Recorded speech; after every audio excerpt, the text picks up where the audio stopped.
All right.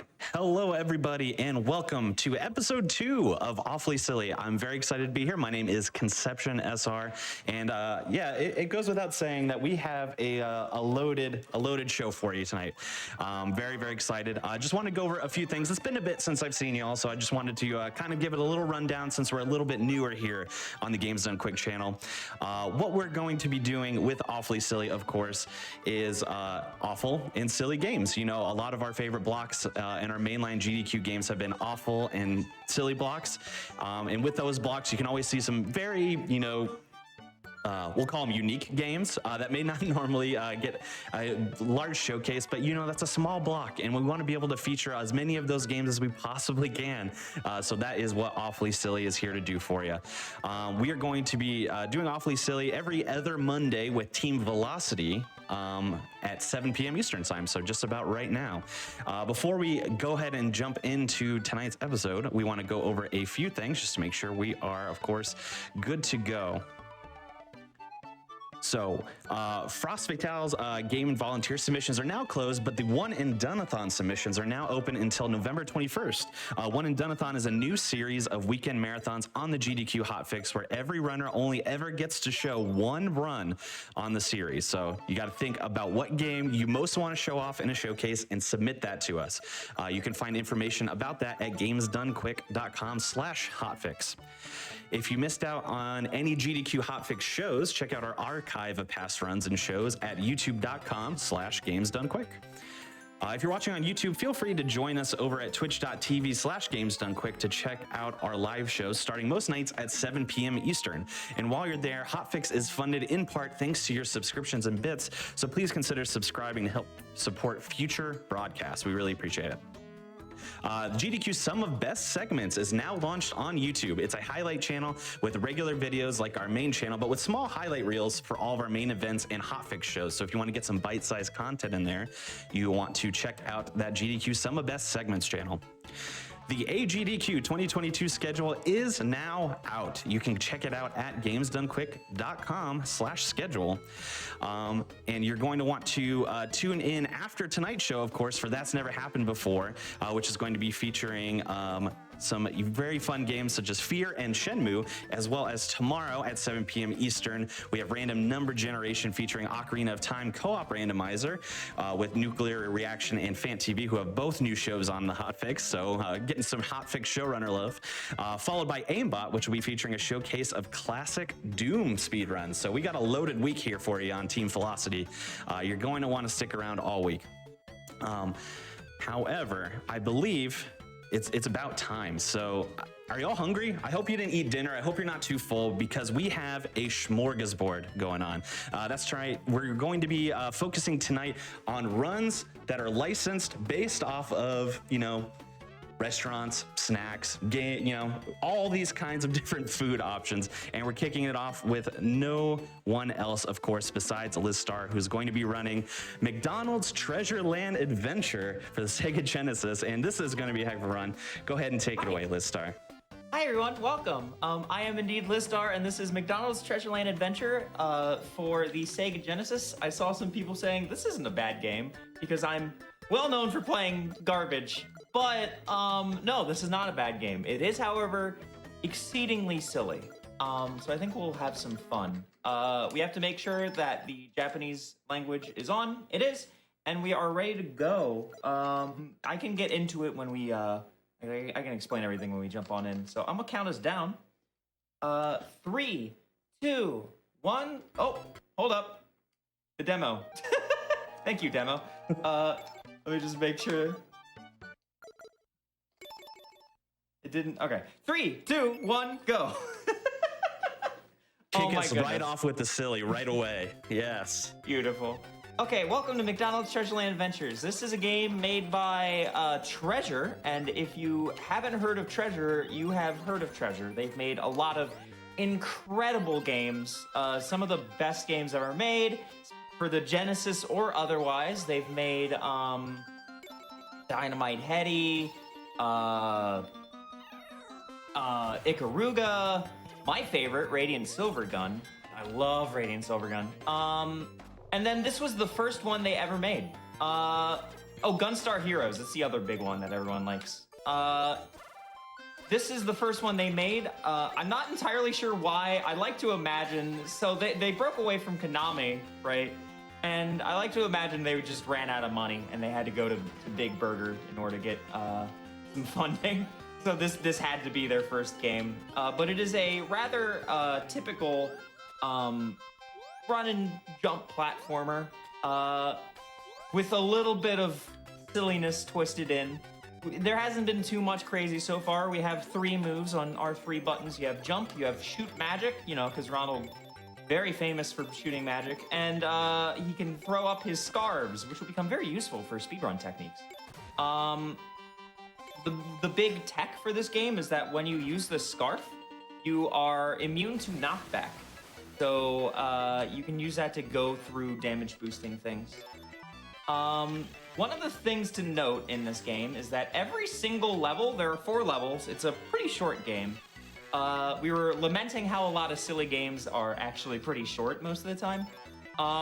The 4 levels, every single one of them has an auto-scroller. This is one where we just kind of gotta sit here and watch Ronald have a conniption as he flies into the air. You know, Ronald McDonald's famous for those conniptions. I remember seeing on those commercials when I was a kid, so I feel like this is perfectly in line. And if Ronald sits still too long, M. Always have to M when that happens. Okay. This is a actually pretty hard section, so I hope I won't mess it up. I already am not doing super great, but that's okay. In order to get through this, we have to do a lot of damage boosting. Try and get through it as quickly as possible. All right. That wasn't that bad. I messed up the first jump, but I made it through like rather quickly. You have to jump like really close to the first edge. However, you also need to throw up your scarf. So if you do all the movements just a little bit too like slow or like too away from each other, you get knocked back. Don't touch. Don't touch. Don't touch. Am I gonna have to follow you around all night? That was the Hamburglar was down there. You can meet all of Ronald's friends. You might be like, what the hell does this have to do with McDonald's? Well, the Hamburglar was there, and here's Ronald, so it has everything to do with McDonald's. I can't find definitive proof that this was supposed to be another game and they just had to sell their soul to McDonald's, but I mean, do we need proof? To Big Burger. Big Burger. Big Burger's influence is widespread.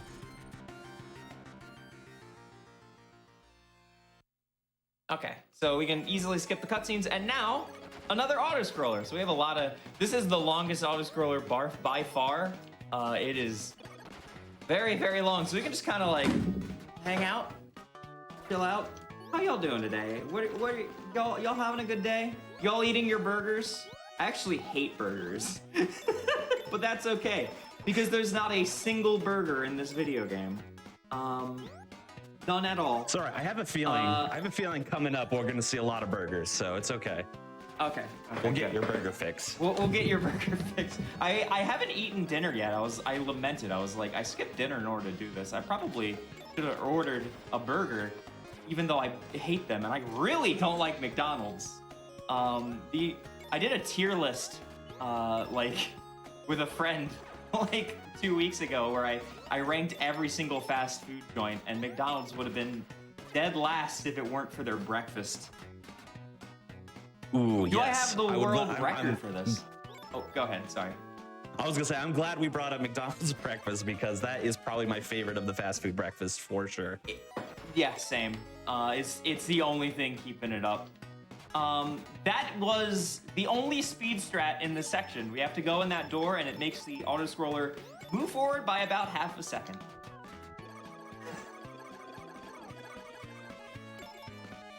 Oh. Nothing. Oh no. Scam callers. What a surprise. Spampton G. Spampton. Stop calling my phone. I do not want to. I don't even have a car. Stop asking me about its extended warranty. Can't you phone sense we're doing real gaming here? I had the question that do I have the world record in this? I do not. That would be, I believe Boone still has the world record in this. I'm about maybe like 20 seconds off. Boone is on another freaking level though. If I look at my splits, if you don't really know what this means, I'll explain. The sum of best is like determining if you do everything perfectly to how you have been able to do it in the past. How fast will you be able to beat this game? If I do everything as fast as I had ever done, I would be about 3 seconds faster than my PB. I have a very, very tight PB, but I still have like 20 seconds on Boone, and I don't know what the hell he does, because as far as I can tell, I do most of the same strats. He's just in another level. But he's like a second off like tasks, essentially. So I don't really hold that against myself. This is an actual section where I'm doing actual gameplay. And now we are back to... Oh wait, no, this is, sorry. This is basically still an auto-scroller, because for the most part I can just hold right, but... Here we have Birdie. Birdie asks us to give us one of our famous gems. You know, Ronald McDonald is very, very well known for his gems. That's our health down there. And a lot of characters are weakened and they need help, so they ask us for our gems, which powers them up. You would think it would be burgers or something, but instead it is gems. I don't know, and there's flowers. The flowers work where if you get like 2 of the orange ones or 3 of the white ones, next time you take damage, it refills a gem. This game is actually not very hard at all. It's very easy, and the speedrun itself is actually quite easy. So if you're looking for something that's like a newer speedrun to pick up, this could be it. However, it is literally more than half auto-scroller. So you have been warned.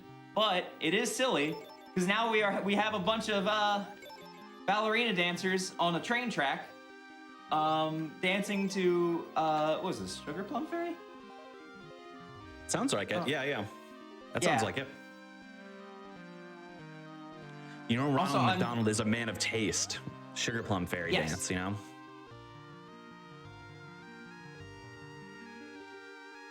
While we just wait, there's like nothing to do but just like bounce. Ronald's duck is so creepy. The creepiest thing I've ever seen. And I don't like clowns very much, but like, you just imagine like opening up a door and just seeing this. It's like, hey kids, want some burgers? I didn't see it before, but now I'll never unsee it, so. It's so uncomfortable. Okay. We are almost done with this auto-scroller section. You just have to defeat Mr. Hat. Mr. Hat is the conductor of this train, and I guess he's a bad guy, I don't know. But we're going to beat him up.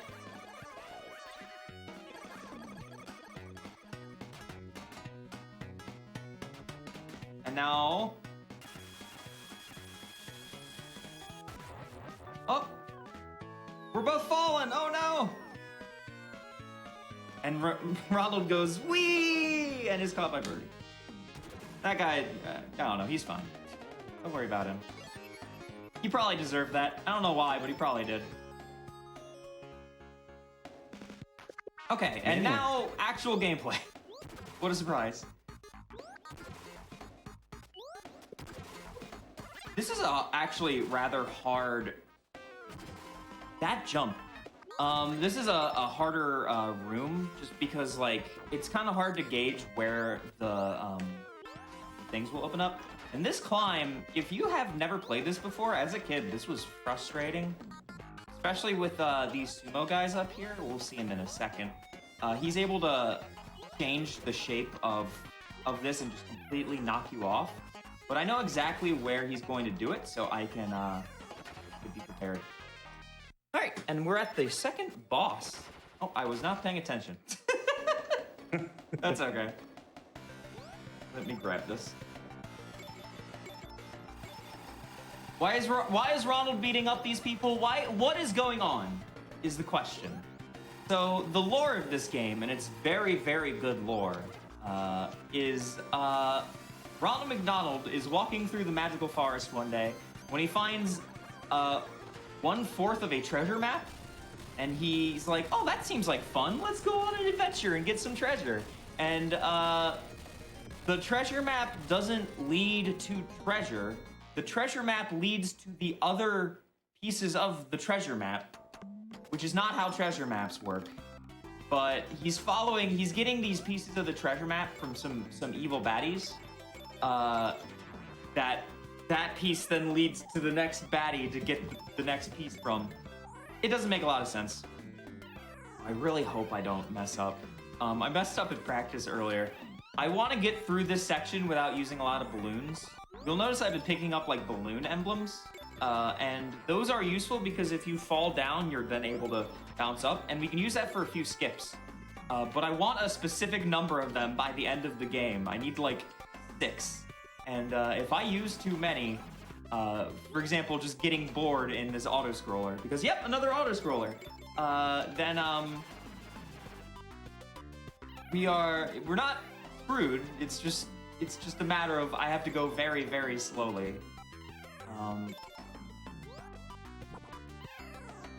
I like to go through this as fast as I can, but I'm going to try and be a little more careful. What? Yeah, I'm just... T-pose. Didn't expect that. I was just about to say, I'm just astounded at the lack of burgers and food. Like, I feel like that's a missed opportunity here. There's none at all. I have no idea why. I agree. Like, oh yeah, you know, Liz, can you run a thing for our food thing? Yeah, sure. I have McDonald's Treasureland adventure. Oh, okay, that sounds good. That sounds food-like. It's not food-like. It's not at all. Why would you even assume it counts? Because it's Ronald. Adjacent, you know. Yeah. What do they call him in Japan? They call him something really funny. I can't remember what it is. Hold, please. I'll do some research. Please do. This next room is one of the hardest rooms in the game, so I'm going to try to focus a little bit. Oh, by the way, that's Captain Lips. Don't worry about him. He's fine.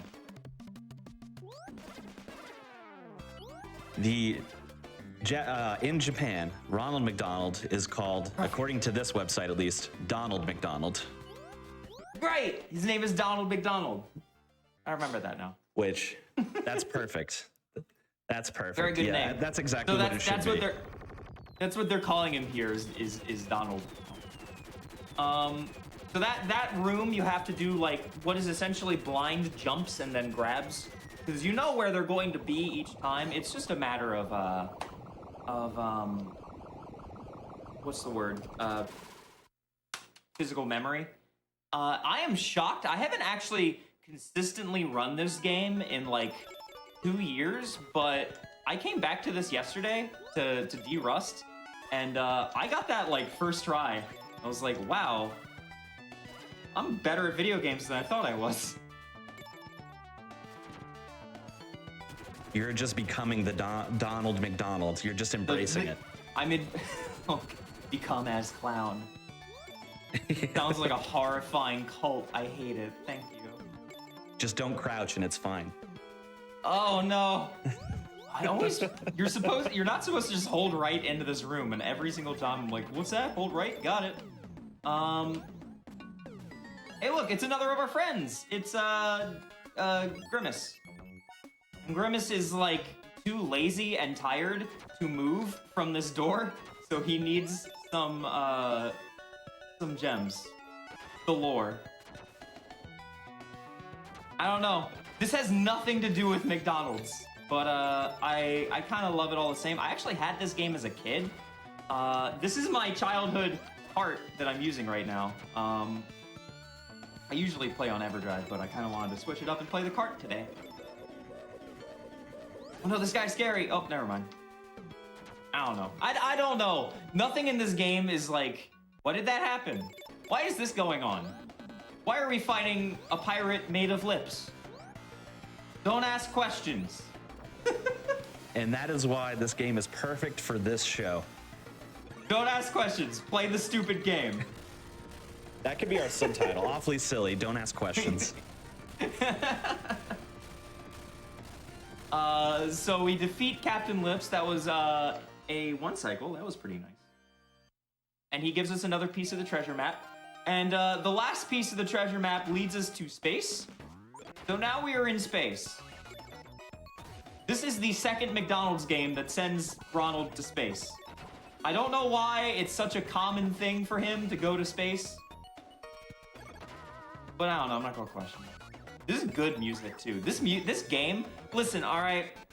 I think this game is actually very good, and it especially has incredible music. I would recommend playing it. It is fun. We're playing on easy for the record, or on beginner, as it says in the bottom left. The reason we're doing that is because this game has 3 difficulties: beginner, medium, and hard. And if you're on medium, it adds extra rooms, which is slower. So we play on beginner. There are categories for medium and hard, but not as many people run them because like they're just kind of not as fun. A lot of the times you have to like especially on hard, you have to attack enemies a lot. You can't just immediately destroy them, and you can't just run through things as quickly. You just kind of gotta like do a lot of waiting. It's not as fun to me. I think I did like 1 run of medium, and I'm like, I'm good. I'm good with that. Yeah, this is the final auto-scroller of the game. Got good music. There's just some kind of spaceship in the background that's attacking us. That's the main villain, the face there. Or villain. I don't really know if this game has a villain. We'll get to that when we get to it. I'd say the villain is Ronald's curiosity. The villains are the auto-scrollers we ran along the way. Oh my god, yes. I mean, I don't know.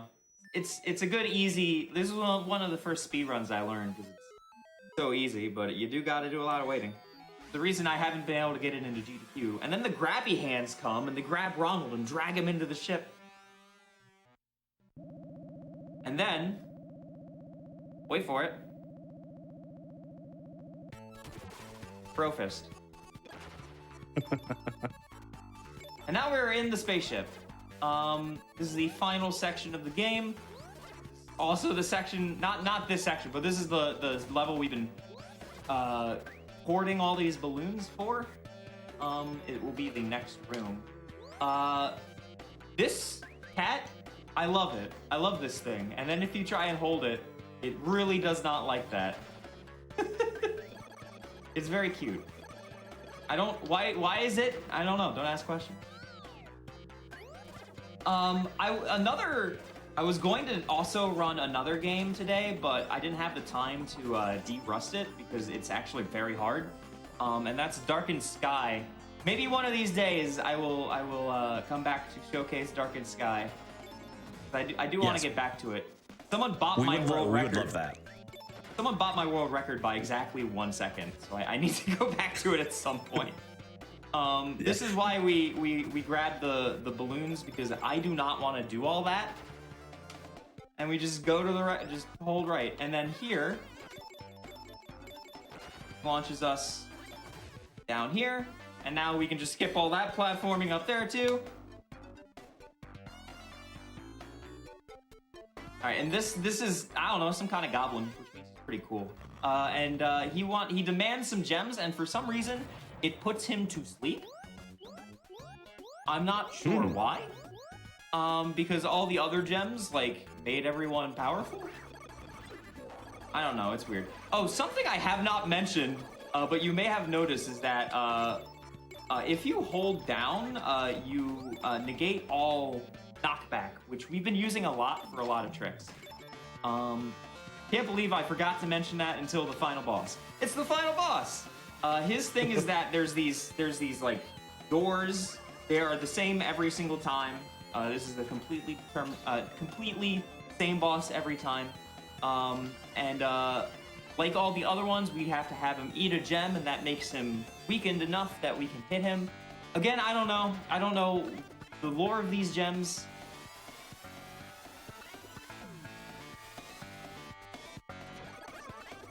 But every time we'll want to go back up to this top room because it makes it easier to hit him. And then our third hit will be coming up, and we'll be having our time. And in just a second. Oh no, he did the thing! Okay, maybe we won't have our time in a second. Sometimes he just does not eat your gem when he's up there. I do not know why. So this will be slightly slower. Here? Well, that's okay. That'll just be like one extra hit. I have lost a lot of runs that way, and it is very, very frustrating. This was a pretty okay run other than that, actually. And then time will end as soon as the screen fades to black. End. And time. Okay, so you all can't read Japanese, so I will translate for you. The lore is that he's like, no, stop, no more, just take my treasure. Like, that's what you came here for, and that is what we came here for. And Ronald's like, we don't want your treasure, we just want to go home. And I'm like, what the hell do you mean you don't want the treasure? That was the point of the video game. Why did we come here otherwise? And so then he's like, oh, I can help you get home. And he opens up the treasure box, and it turns out the treasure was the gay agenda all along. And so a rainbow bursts out and leads a rainbow back to Earth. And that's the story of this game. Ronald found a piece of a treasure map, followed it to the treasure, and then was like, I didn't want treasure. Why did you think I would want treasure? Don't be silly. It is the dumbest thing. But this game is really cool, and I hope you all enjoyed it. Can I show something real quick that people might find kind of fun? Why not? Let's do it. I'm still reeling over the cutscene that makes the game, you know, the whole story of the game nothing, I guess, is what it is. Yeah, this game is pointless. This is a pointless video game. There was a new, like, secret. There was an Easter egg discovered this year. This game is 30 years old, and they discovered a secret Easter egg that the devs had been alluding to for years. They're like, we won't tell you how to find it, but there's an Easter egg no one has found yet. So you have to put in balloons, Ruby, M, and this says clown, but it's Ronald. Then press start 3 times, and then up and left, and this creepy music plays as this 3D model glitches out. They programmed a 3D polygon on the Sega Genesis. That's actually kind of cool. And you can make it larger with B and C. If you make it too large, it kind of does that. And if you try and bring it back, it crashes my Genesis. If that doesn't, you know, if that's not perfectly in line, I don't know what is. And yeah, that is McDonald's Treasure Lane Adventures. So thank you so much for having me on. Hopefully someday I can show you Darkened Sky. But yeah, thank you. Have a great day, everyone. Yes, awesome. Yes, thank you so much for being here, Liz. That was excellent. Everything that I hoped it would be and more. So yeah, we'll definitely have to have you back on for Darkened Sky. I've learned recently there's no shortage of games that really, you know, deal with food and drink, as it turns out. So we will definitely have to have a sequel to this, I'm sure. But for everyone out there, go ahead and we're gonna have a quick wellness break here. So stretch your legs, eat your McDonald's fries if you have them, you know, whatever your snack of choice is, feel free to grab it, but don't get too full because we got more food fun coming up next. So stick around, get that stretch out, and we'll be right back in a few moments. Bye, friends.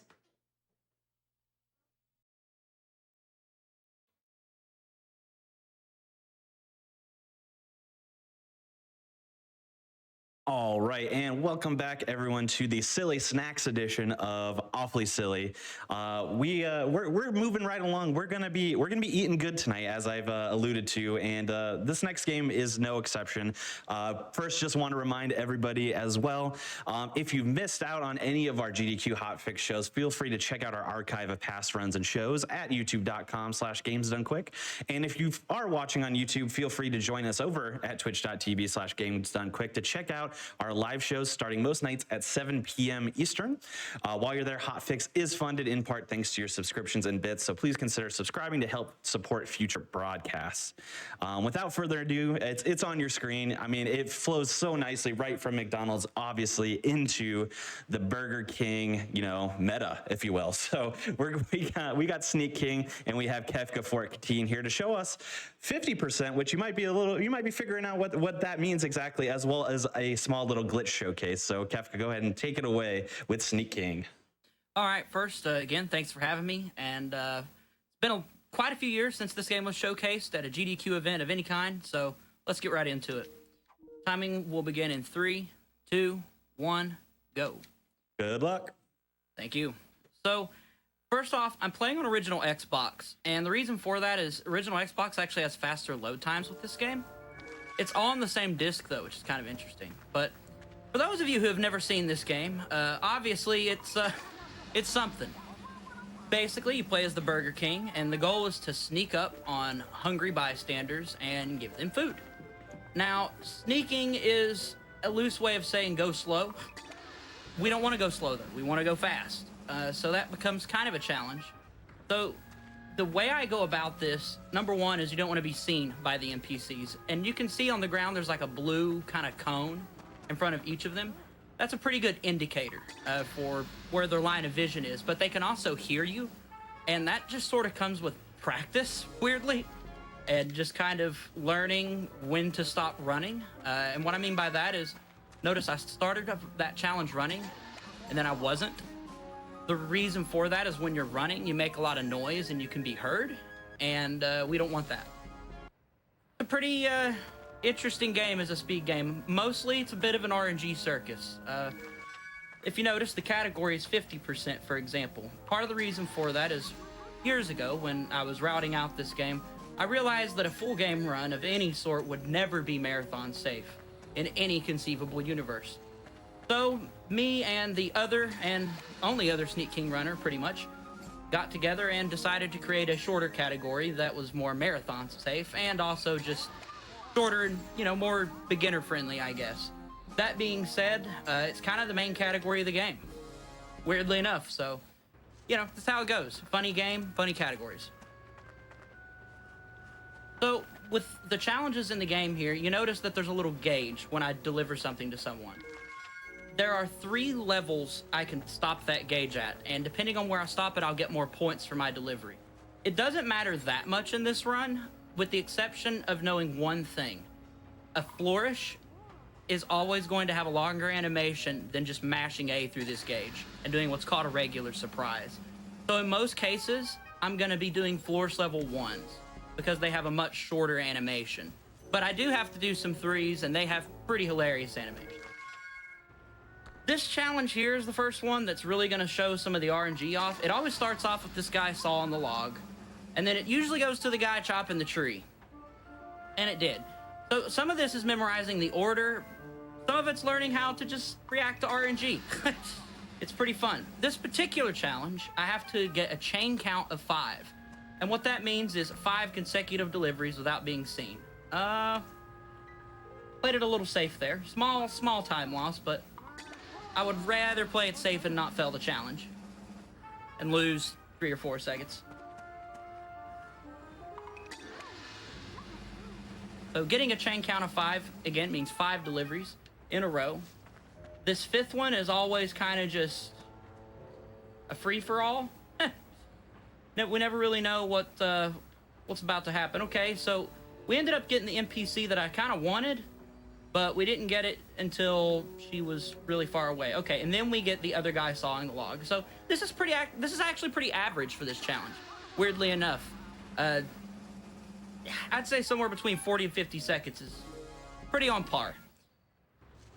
So with the next challenge, we have to do 3 more flourishes. It has an established cycle, and what I mean by that is every challenge typically is supposed to have a set cycle of when NPCs get hungry versus when they don't. But the game is kind of broken, and it doesn't do that. So there's a high chance that later in this run, I'll be running towards a particular NPC or group of NPCs, much like I was right there, expecting them to become hungry, like you just saw, and they just don't. Also, check out the inside of the king there. It's lovely. Lovely. And right at 111, bam. Some things are predictable in this game. At least we hope they're going to be. This game can be really volatile at times. So overall, I would say this run is actually going really well so far. We're getting ready to go do the shortest challenge in the stage, which is a challenge where we have to get a single level 3 flourish. That may sound easy, but the timing's kind of specific. It's not necessarily hard, just kind of finicky, tricky, if you will. It's the only challenge that we go through that door and cross through that house. Keep that house in mind for later. All right, so check out this animation. It's so amazing. Oh, gotta skip that. There we go. And yes, we have to watch the whole thing before it'll let us dismiss. Awesome. Wonderful, yeah. Wonderful, right? I only deal with that one because it's just a single delivery, so it's still fast regardless. But, oh goodness, which direction? Oh, that was my own fault. I was talking. So now we're going to challenge 2. I've been skipping this one at the beginning lately, and the reason for that is it unlocks challenge 7 fast, or challenge 8 faster, which is the one that had all the weird RNG stuff in it. I like to get that one out of the way, pretty much. And it made me a little confused as to my order there. That being said, we're back on track. We're gonna sneak up right next to this guy, and right about now, yep.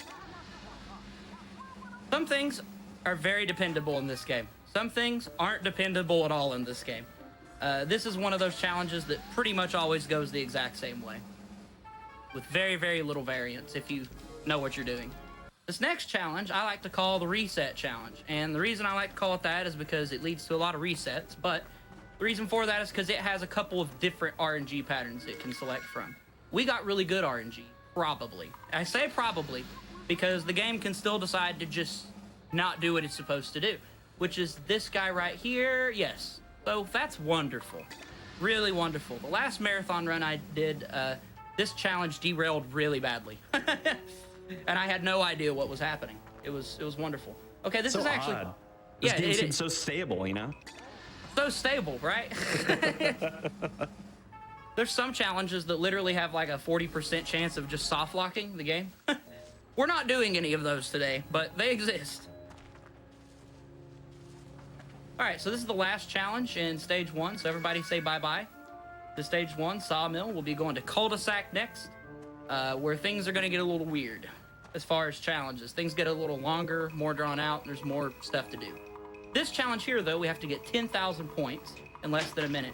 So I'm actually gonna be waiting and letting the NPCs get to a specific level of hunger to make sure I get the right amount of points. Another thing I haven't mentioned is part of the conditions for points is how close you are to the actual NPC. So I like to be like right up on them. In this particular situation, I'm waiting for the burger icon to have a little red ring around it, and I want to do a flourish level 2. It allows me to finish the challenge in just 2 deliveries, which is pretty quick. I'm actually going to let this cutscene play. It's not very long, and it's funny. Some lucky loggers at the old sawmill received a surprise gift from the king yesterday. His Highness, somehow sensing that his hard-working subjects had missed the most important meal of the day, arrived with a big smile and a platter full of breakfast delicacies. Several of the stunned lumberjacks were interviewed afterwards, but it is unsure what they said, as their mouths were full. Nice. Yes. Very nice, right? I wanted to be so silent for that because I just wanted all attention on that. We needed all of that deep Sneak King meta. Give me that lore. Inject it. Okay, so this stage introduces a new mechanic where you actually have an inventory, and if you press A preemptively, you can drop the thing that you're trying to deliver. Terrible. So I'm gonna be playing it a little bit safer and not just mashing A as soon as I get up to NPCs. I'm gonna make sure that my icon says I can deliver, pretty much. Because if we drop stuff, we can fail a challenge, and failing is slow, obviously. That being said, this stage is a lot more involved. There's a lot of stuff going on in terms of just the route. Hopefully we get the RNG that I want here. We did not. I'm gonna restart. Oh, come on. Give it to me. One more. Okay, cool. 4 resets. Not bad. That's about average. I want this particular RNG because this challenge will go really fast, but also so I could show off a glitch kind of during the run. So this is faster and it's funny. NPCs have sloped hitboxes. As such, we can get on top of them like so. So we're gonna deliver him food from on top of him, and the camera has no idea what to do in this situation. Everything's like fisheye lensed or something. Pretty crazy looking. Bet no one in chat expected to hear you say sloped hitboxes on Sneak King. Right? We're gonna get more into that later too. There's a whole plethora of fun things we can do that are related. Excuse me. All right, so that's that challenge. We had to get 20k points, and we did so very quickly. The rest of the stage can get pretty tricky. A lot of the challenges have the inventory system in place, and it can make or break you. Like in this challenge, we have to do 5 deliveries, and we have an inventory of 5. So if I press A preemptively one time, we fail the challenge. That may seem like a very simple thing to do, but trying to like not go as fast as you want to go is sometimes very difficult. So this challenge is also a bit of an RNG circus. If you haven't noticed, I don't really have a set path on this one. I'm just reacting to the mini-map. If you look on the mini-map, you can see the icons for the NPCs. A green icon is one that's hungry. I decided to forego that other one because I figured somebody closer to me would get hungry soon, and they did. It was Mr. Mailman here. And we have one more delivery, and it was somebody right behind us. Check that out. Usually in this stage, if you kind of linger right here on this like street circle, you can finish challenges pretty quick, but sometimes it gets strange. I'm hoping not to see anything too crazy in this run. There's one particular challenge where I have to do 8 deliveries, which may seem like a lot, but it isn't that bad if things don't get too weird. This challenge here is one of those ones that has a very set pattern. We have to do 5 flourishes. So I'm just gonna do flourish level 1s. They have the shortest animation. Then we're gonna just stand next to this house, and we're gonna just cram a sandwich right through the house, pretty much. Cram a sandwich through the house. Nice. It's chicken fries, to be specific. not a sandwich. My bad. My bad. Even better. Even better. I was really hoping chicken fries would make a good appearance, so. Oh yeah, but we haven't been mentioning all of the wonderful BK products that have been on screen, by the way. We've had everything from Whoppers and BK coffee. All right, so the next challenge has a really funny beginning, and it's so funny because it consistently starts this way every time. With this NPC here, actually, ironically, and what she's gonna be doing is ringing a doorbell, but for some reason her character model gets turned backwards when you start the challenge. So she rings the doorbell just like out into space. It's pretty funny looking. I'll make sure to highlight that. We lose no time to do so. So yeah, check her out. She's like, ding dong. Yes. Wonderful. So this is the 8 floors challenge I mentioned. The first 3 deliveries are consistent. Everything after the 3rd one is just prey, pretty much. It usually goes pretty okay regardless. Typically I'll wait about right here for this guy, trimming these hedges. I like how he just continues to trim for a second with no hedge clippers. Wonderful. Then we're gonna shove another sandwich through a house. We're 2 for 2.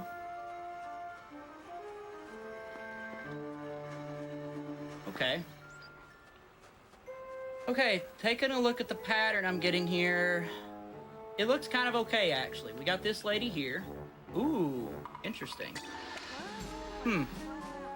Yeah, I see something new every time I play this game in terms of just the order that things happen in and stuff on certain challenges, and this is definitely one of those. So we're already up to 5 deliveries. The last 3 could be weird. So far, so good. We have... Ooh, we're actually going to go to this NPC first. Come on, come on. Okay, cool. She almost passed out. What that means is if you don't reach an NPC in time, they literally just pass out from hunger. They just fall over, quite literally. And then you can't deliver anything to them, which is slow. So we don't want that. And there we go. So that's that challenge. Easily the longest challenge in the run. Not the hardest, but the longest for sure. Okay, now we're gonna do one of the shorter challenges in this stage. Looks like we got really bad luck. Oh well, typical. So this NPC, we could end it right now if we could deliver to her, but she's gonna turn here in a second. Yep, like so. And as we're going towards her, she would turn and see us, and then she would no longer be hungry, which would be bad for us. So we have to do a Flourish level 3. It's different in this stage, a little shorter of an animation. We are drawing towards the end of this category, by the way. There are 4 challenges left, and as such, there's some pretty good ones. This first one here, we're going to start off immediately walking to the right, and that's to avoid this NPC seeing us. Okay, that's interesting. He's not hungry. Never seen this before. Cool. We are officially improvising. Let's go. So we're going to follow this guy.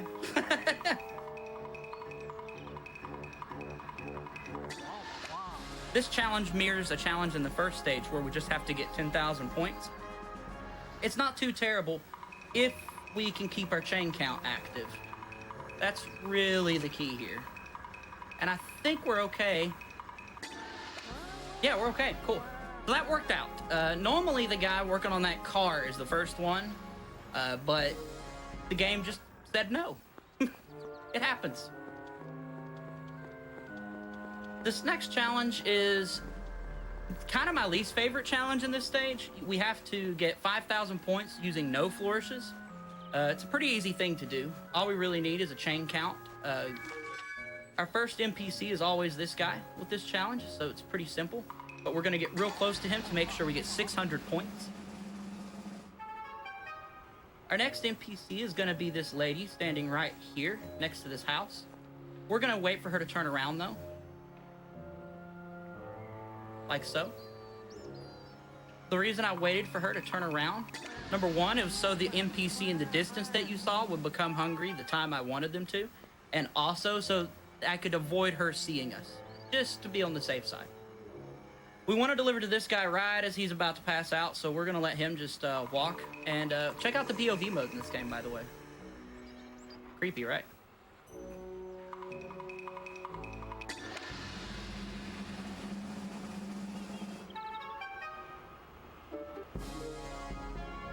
All right, 2 more challenges. This next challenge is probably one of the harder ones in this stage. It can troll me depending on what this first NPC decides to do. Sometimes his character model could just load in facing in a direction that we don't want. We are okay though. He was facing the perfect direction, away from that gap in those bushes there. So then we got this guy. This challenge has a really set order. If it starts off correctly. If it doesn't start off correctly, things get really strange, really fast. Next is Mr. Mailman here. You'll notice right about now. Yeah. 2. And then 2 more. We're gonna have blue shirt guy. Right here. And then it's gonna be either lady in the green dress or guy in the blue suit. Or a gray suit, rather. He's in a suit. There we go. All right, so we're on to the final challenge of the run. Kind of the hardest one, honestly. I could fail it, honestly, but I probably won't. I have to do 3 flourishes in ascending order. So flourish 1, followed by a flourish 2, followed by a flourish 3. That can be a little tricky to do, obviously, without some practice. So far, so good. We also have an inventory, though, so that's worth keeping in mind. Next NPC is usually this guy here, painting the fence.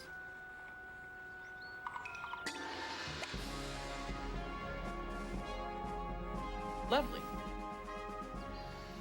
At least it ends this whole thing with a burger challenge.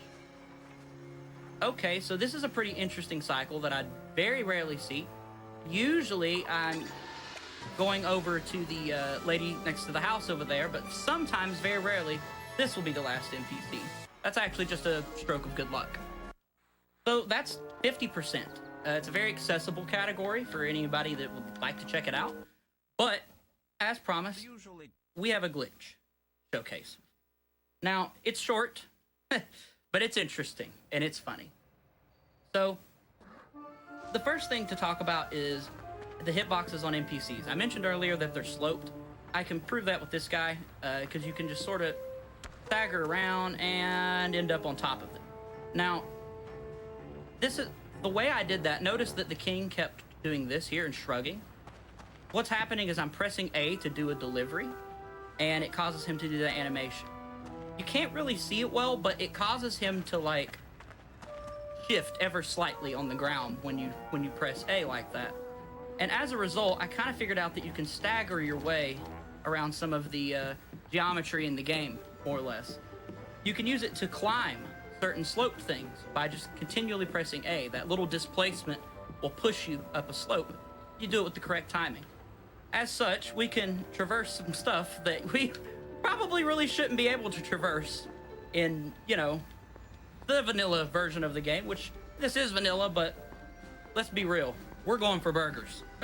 And when you're going for burgers, you gotta fly up a house. You have to scoot into a house over and over and shrug repeatedly. That's just such an incredible sentence. I like to call this porch no dirt, because we made it all the way over here without touching the ground. But we're not done yet. There's one more additional thing we can do with this that is pretty interesting looking. Recall the house from earlier that we went into.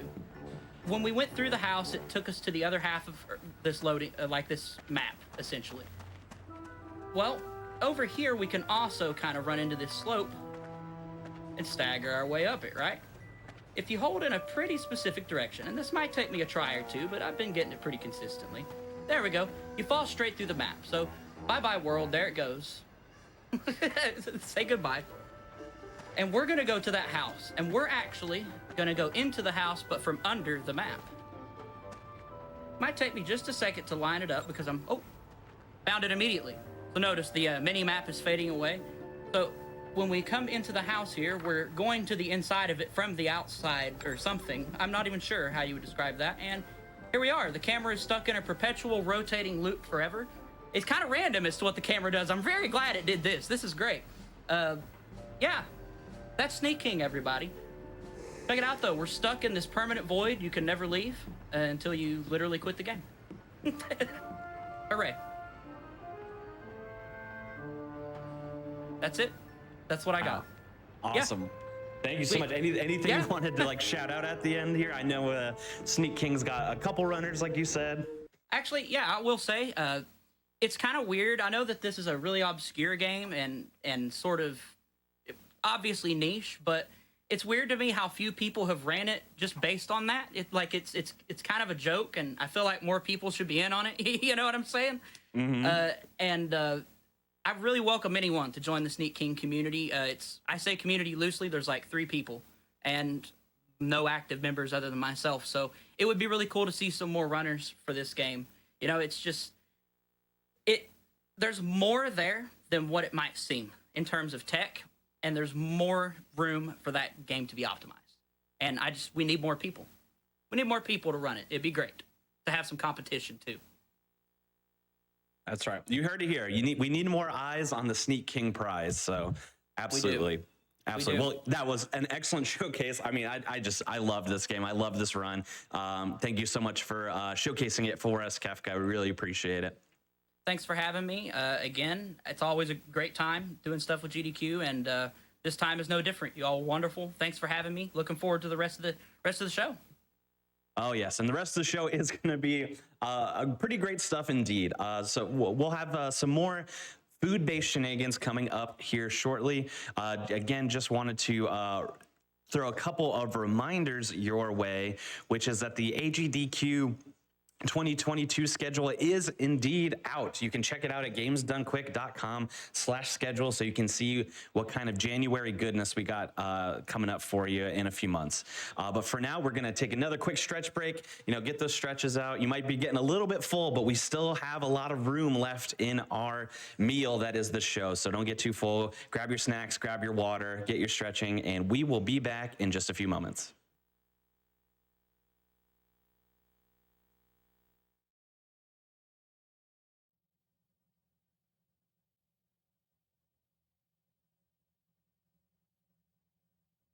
All right, and welcome back to Awfully Silly, the Silly Snacks edition. So when we were doing McDonald's earlier, Liz Starr touched upon McDonald's breakfast, obviously very good. We got kind of an 11sies meal, if you're a fan of Lord of the Rings, with our Burger King just a second ago with Sneak King. But now it's officially lunchtime, and it's time, I think we go out to lunch, and I'm very excited to be having Smart Ball on to be running the game Out to Lunch, an SNES gem, if you ask me. So Smart Ball, go ahead and take it away. Take us on this culinary journey, if you will. Sure. I think this is going to be a little healthier food than Burger King and McDonald's, but yeah, we'll start on the run. It's we'll go in 3, 2, 1. So in Out to Lunch, we go through a whole bunch of different countries. We're actually going to skip almost all of Switzerland. There's random warps throughout the game. Well, not random, but there's warps assorted throughout the game. The one in the first level skips the entire first world. So we're just gonna... the purpose of the game, or the goal of the game, is to capture food and deposit it in a cage. And now we're off to Greece. It starts out pretty easy. You just go around, you have to learn how to traverse all the levels and find where all the food is. Go. Which is a lot like life if you think about it. True. Just gotta Very find where the true. food is. Yeah.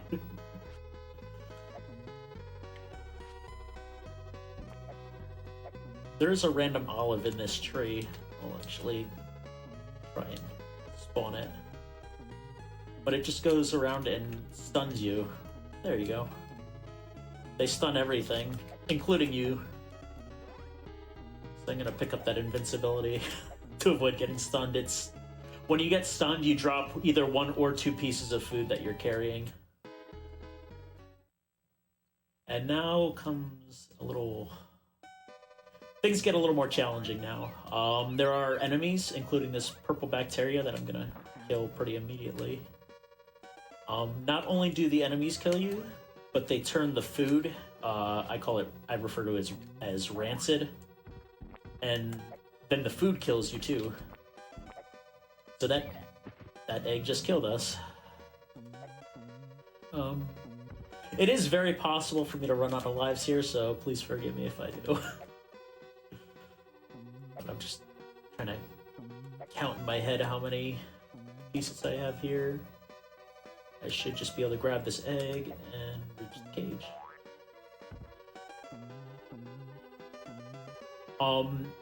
If you stun food twice while it's rancid, you actually destroy it. You could actually destroy enough food to leave the level uncompletable.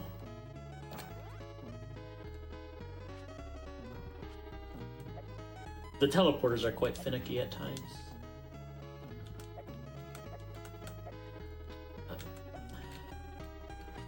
Missed our eggplant there.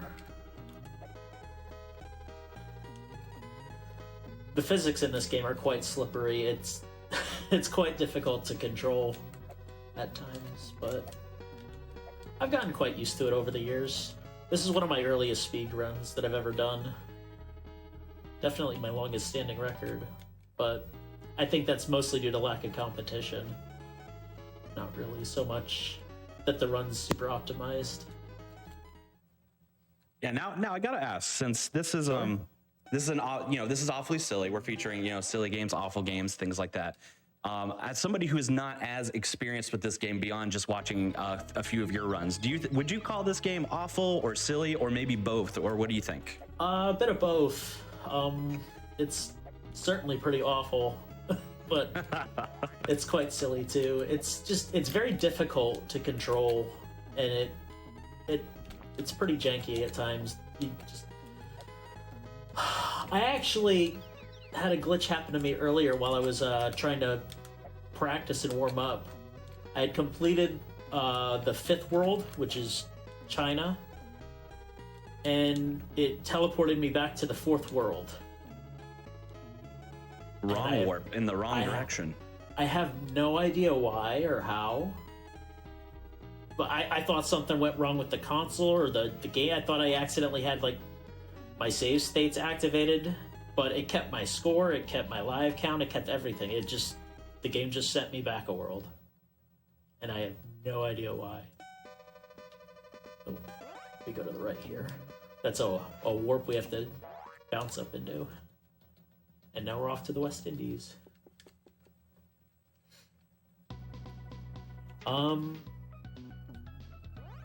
But more common issues with this game is well, the enemies are quite aggressive. They often will try and jump and attack and hit you, and they'll end up doing double jumps somehow, and they'll destroy you without there being anything you could really do about it. I gotta hit this pretty precise jump off this mushroom. Ugh. Okay, I can't get that. I think he's too close to the corner. I'm not able to get enough momentum to bounce off that mushroom high enough. You could get killed after entering the door, but it sometimes doesn't cost you a life, actually. You'll hear the noise of you getting killed, but it usually doesn't cost you a life. So I was a little nervous there with enemies near the door. So that bee just turned the potato and the tomato rancid. After time, it will wear off, and you can then collect them, but like the potato's all set. Usually when they're off screen, that timer won't go though. Like they'll stay aggressive. I also feel it is important to note that does not happen in real life. You know, if food goes rancid, it doesn't just full circle turn back, okay? So don't throw out that rancid food, all right? Exactly.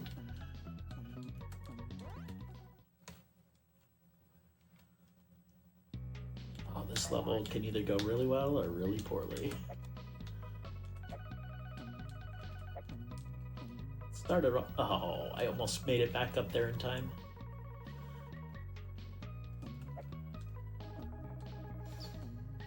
Oh, the mushroom's down below. That could have gone worse.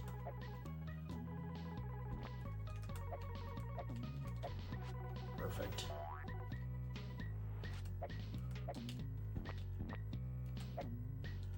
All right. So it went well this time. Usually that bee contaminates everything up there, and I'll just go up and everything's wanting to kill me. In this stage, we'll actually hit a new power-up that just stuns everything. It's a bomb, and that just stunned everything on the map for a little while. And I'm going to use that opportunity to kill this bee so it doesn't do the same thing and contaminate everything.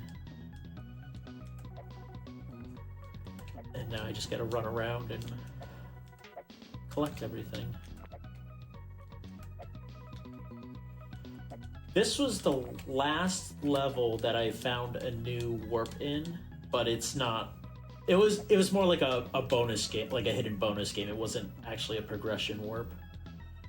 And it was triggered by I collected the right 3 ingredients in the right order, and I was very surprised that it triggered anything. But that's Chef Lenoir. He's actually your opposition in this game. He was actually glitched there. He spawned a little lower than he was supposed to. He'll run around the map and push the tomato off. He'll run around the map and eventually make his way to your cage and just open the cage to release all the ingredients, and then they'll just run away, and you'll have to go collect them again. And close the cage. But that rarely happens. 'Cause we are, after all, trying to go fast.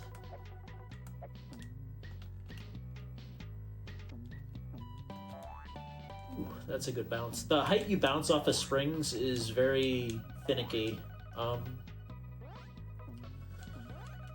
If you just jump on a spring from some random platform, it's usually not going to send you very high. Oh, we got a fruit bonus. Look at that. But if you jump in a specific way, it sends you a lot higher.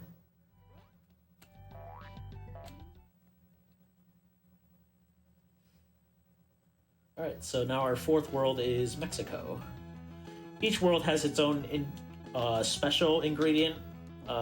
Mexico has peppers, Switzerland has cheese, Greece has eggplant,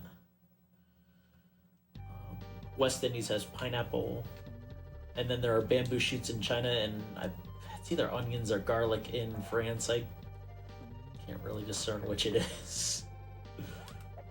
Now that really begs the question, right? If you had to pick one of these areas and their special ingredients or special cuisine, what do you think you'd like to eat the most? The bamboo shoots. Ooh, nice. That's a nuanced choice, I think. That's a really good one. There's like a weird plant thing right here that'll stun you and knock out ingredients, but it also stuns the food for you, and there's usually one or two just sitting there waiting to be captured. There's a hidden one up behind that wall. Oh, I cannot believe that thing didn't kill me. That thing kills me most of the time. I'm actually doing quite well on lives, which is good. But that can go awry at any time.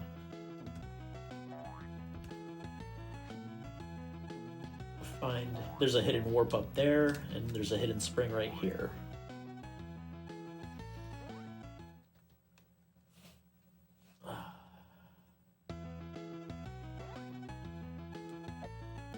One of the only generous things about this game is the invincibility. There's a hidden invincibility behind that wall. The invincibility lasts almost a minute, I think. And I quite need it in this level. Both the potato and the tomato are rancid, so I gotta... Okay. I need to collect at least one of them, but I'll actually probably end up collecting both. I gotta leave that pepper up there, though. The pepper is necessary for later.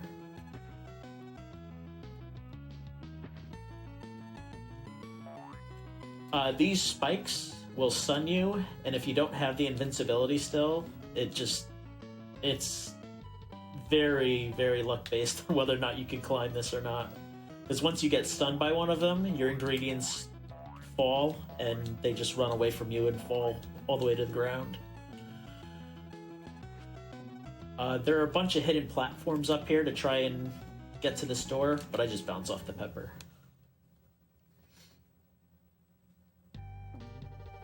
Okay, this is the last level of Mexico. Then we're on to China. Bunch of hidden warps, hidden springs, hidden everything.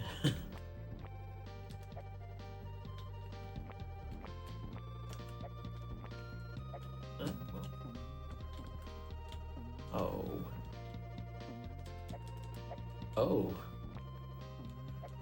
So the peppers are contaminated already. They're shooting fireballs across the map at me. They don't always get contaminated, but I guess they are this time. It's not always a bad thing. I will have to wait for them. Now, most of these platforms have hidden springs on them. Okay, I couldn't get through there. I played it a little aggressively there. Peppers are already decontaminated, so that's excellent. Let's grab it. Yeah, so the peppers are typically a lot higher up on the map, but since they were contaminated, they traveled their way down.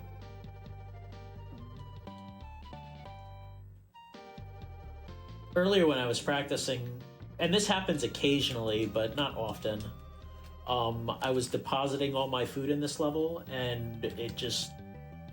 two of them despawned. As I was depositing them, they despawned and just respawned where they're supposed to spawn originally. So I had to go and recollect them. I feel like we are seeing a pattern with these food-based games where things just go awry and there's not really an explanation as to what happened. Right. Our kingdom for a solid food-based game, you know?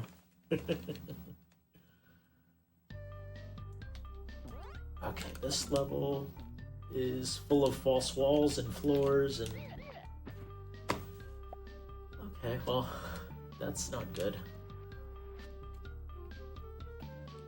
Not so much that I died, but that this thing is loose. That yellow... I don't know what it is. Maybe it's an egg yolk. The flying egg yolk. That doesn't kill you, but it contaminates everything, and also if you get hit by it, it reverses your controls.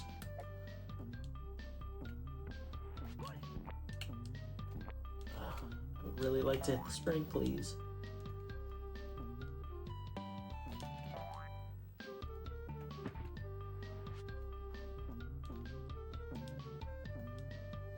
Mushroom didn't see me in time. As soon as it saw me, it sped up. Yeah, that stage took me a while casually to figure out where I was actually going.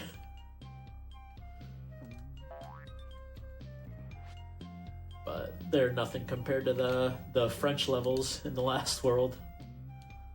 By far the hardest.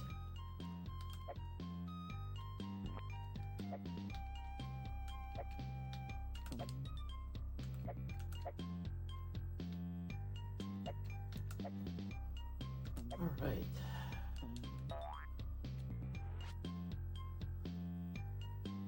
Oh good, we're gonna get to see how the AI can't deal with those platforms.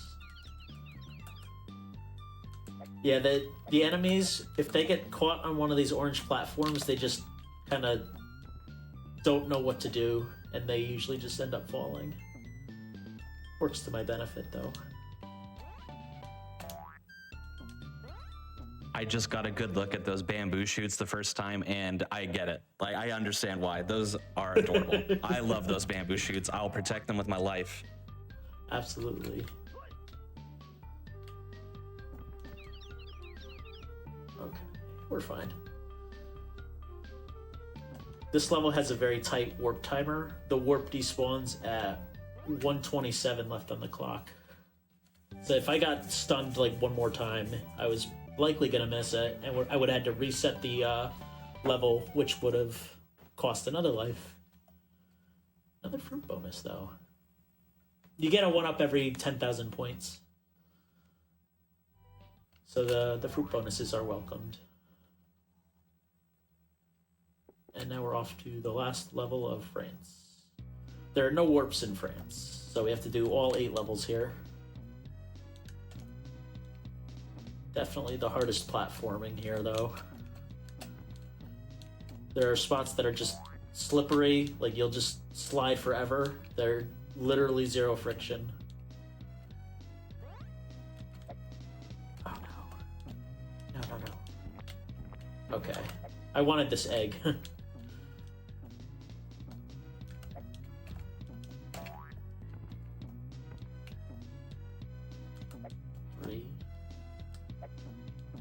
The onion.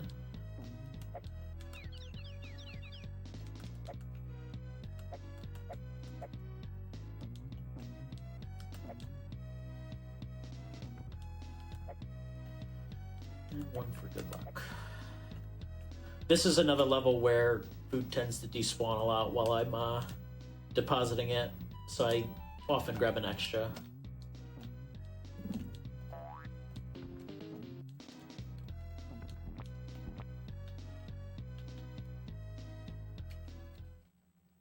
This level here, it's among the hardest. It definitely has the... Oh, well. There you go. It has the hardest jump in the game for sure. And you're locked into the cycles of that platform there. This elevator platform is the only way to go up or down this area. Right. So as you can see, the live count tends to dwindle after a while. Yeah, that food's ruthless. It's like it doesn't want to get cooked or whatever.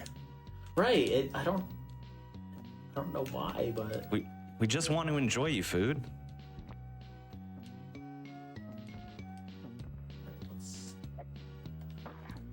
Ooh.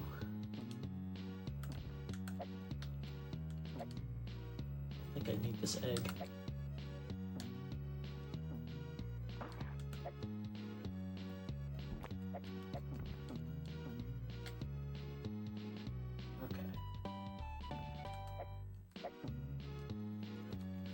Right, so the door spawned in a very... I mean, it spawns in the same place every time, but it spawned in a terribly... Probably the hardest place to reach in the game. I think this is the tightest jump in the game that is required of you. But this area right here is zero friction. And you just have to... Oh, boy. I'm impressed I made that first try.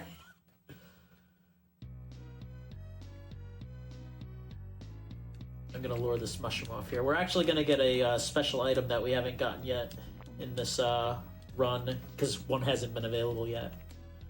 You're not gonna see it though, because it's hidden behind a wall. It's a special net. But we are strictly locked into these elevator cycles. So now we have a net that automatically deposits our food for us. You can see it up here as I grab everything, they just fall into the cage. Please get in. Oh, I hope I didn't miss an elevator cycle. I just barely didn't. That's good.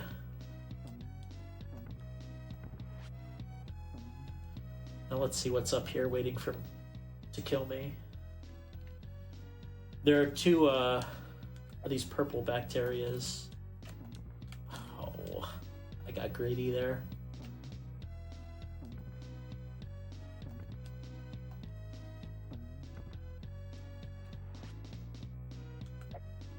I think I'm good actually. I don't need one of those because there's the onion right here. Okay. This level's pretty fun if it goes well, but it never goes well for me. There's ways to clip through these pipes, but oh, good. Yeah, it's going worse.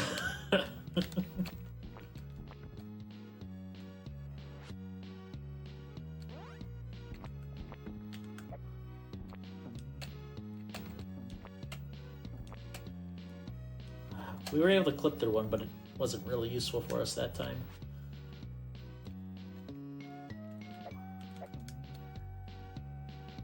Like that. That one was much more useful, because it saved us a cycle of going around for more ingredients.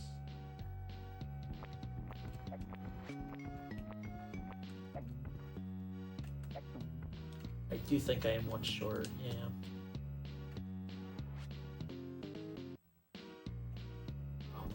There was one right up there too.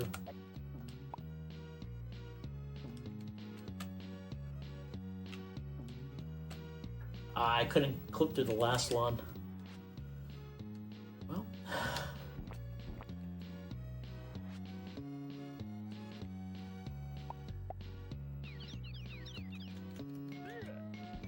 There. Luckily, I was able to meet up with him at some point and kill him before he released my ingredients. He was probably quite close to them.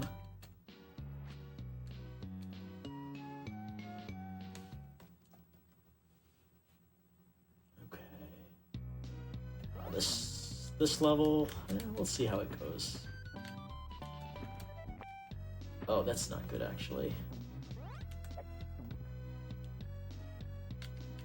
Here. I actually want this thing in position. There we go. I can bounce off something. I usually use the onion to bounce off of up there, but it's much faster to get those ingredients that way than going all the way around. Oh, no.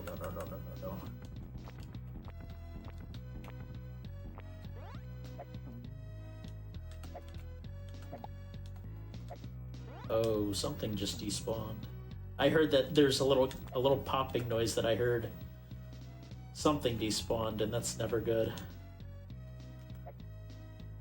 Hopefully we have enough here. There is one more down here in case I need it. Got it.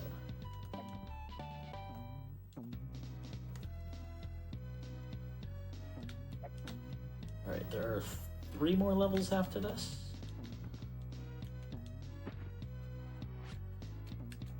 The next level, in my opinion, is the hardest level in the game, though. But it's not so bad anymore. I say it's always something when a potential run killer is always towards the end of the run, right? Yeah, for sure. It's just, I mean, it makes sense because games get progressively harder, at least usually by design, but Right. it's always frustrating.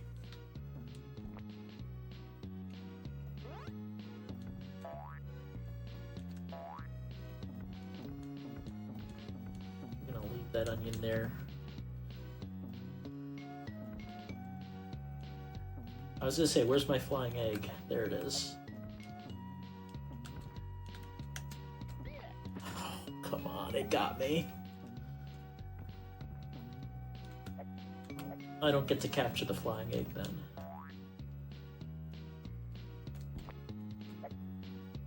For some reason you can only stand on the blue balloons. I don't know why, but...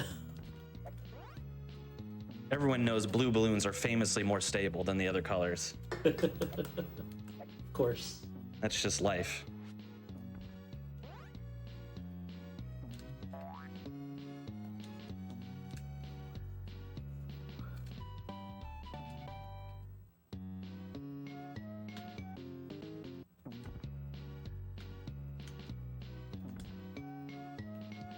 You put the doors in the most convenient spots, typically.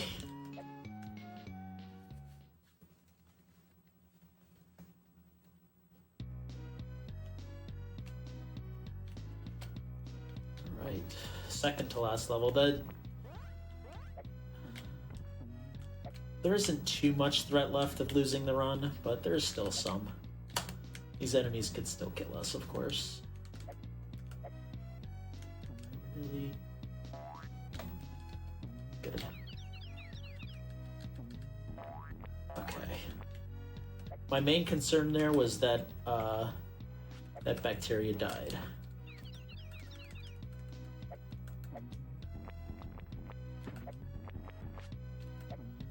Well, we didn't get hit, so that's, I mean, we didn't get killed anyways, so that's good, but a lot of stuff there escaped. I'm not quite sure how many ingredients I actually have right now because stuff kept falling. So we'll just hope this is 8. I think it is.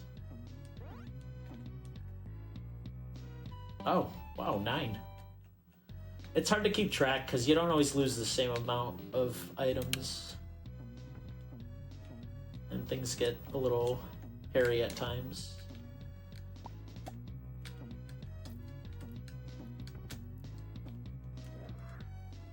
And on to the last level. The last level's relatively safe, usually.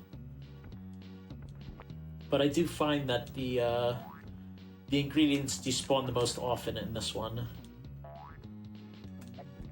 I've been on world record pace runs where I deposit all the ingredients and then just randomly one despawns, and I can't. Oh, that potato just fell through the floor. Yeah. Classic potato.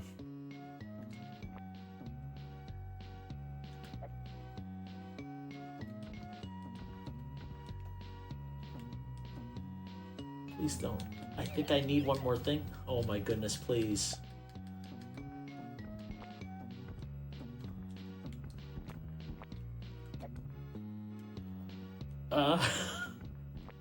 Oh man, I am on my last life right now. That got a little scary. But now I just have to go through the teleport maze. The final door. And time. Woo! Right down to the wire there. We love it. Wow, that was close. That was closer than I thought it would be.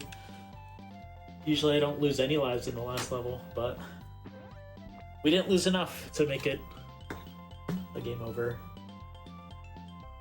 So we've defeated Chef Lenoir, and I don't know.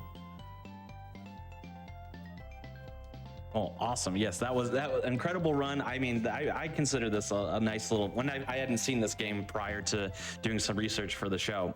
And just I saw, it's charming, it's cute, but it's also, a little bit, it fits in the theme of the show, we'll say. It is. It's very silly. It's very difficult, but it is, it's just cute and silly, and I love the aesthetics to it. It's what drew me to the game in the first place.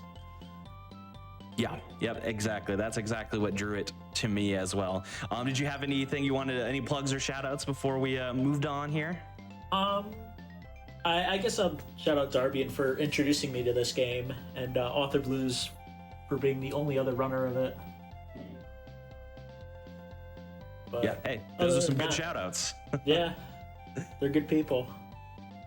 Yes, awesome. Well, thank you so much, Smartball, for being on. I really appreciate it. The excellent run that ended up being around a 29:18 our time, so very well done. Not bad at all. Yeah, not too shabby. So thank you for being here. I really appreciate it. Thank you for having me. Of course, anytime. Don't forget, everyone, just before we take another little brief wellness break here, that the GDQ Some of Best segments is now launched on YouTube. It's a highlight channel with regular videos like our main channel, but with small highlight reels for all of our main events and hotfix. So, for example, you're going to see some fun food-based highlights coming up here in the next few days on that channel. So feel free to search them on YouTube and check out some of those clip compilations as well. Do not go anywhere. We're gonna take a nice little stretch break here. I know you're getting full. Trust me, we're almost there. We got some more food there coming up next, but yeah, don't get too full. But get your stretches out. Take a little walk around the block, get some fresh air, whatever it is that you need. Get that wellness out, and we will be back here in a few moments with some more food fun. Bye, everyone.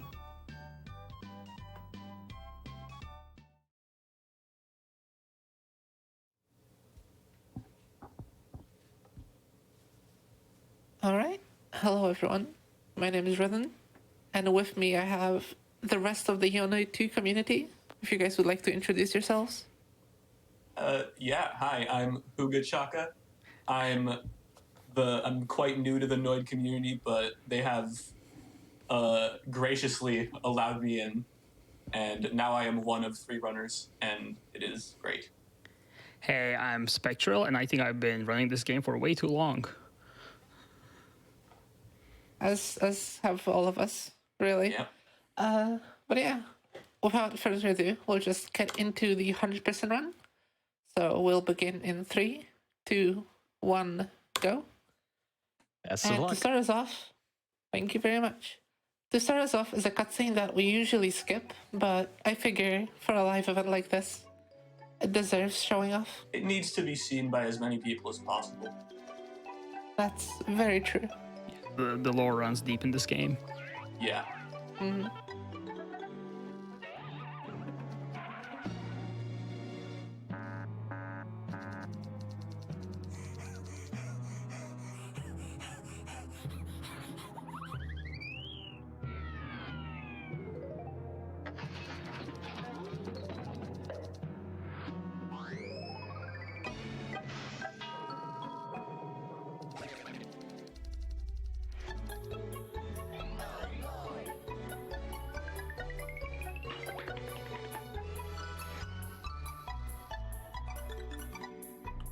Very good.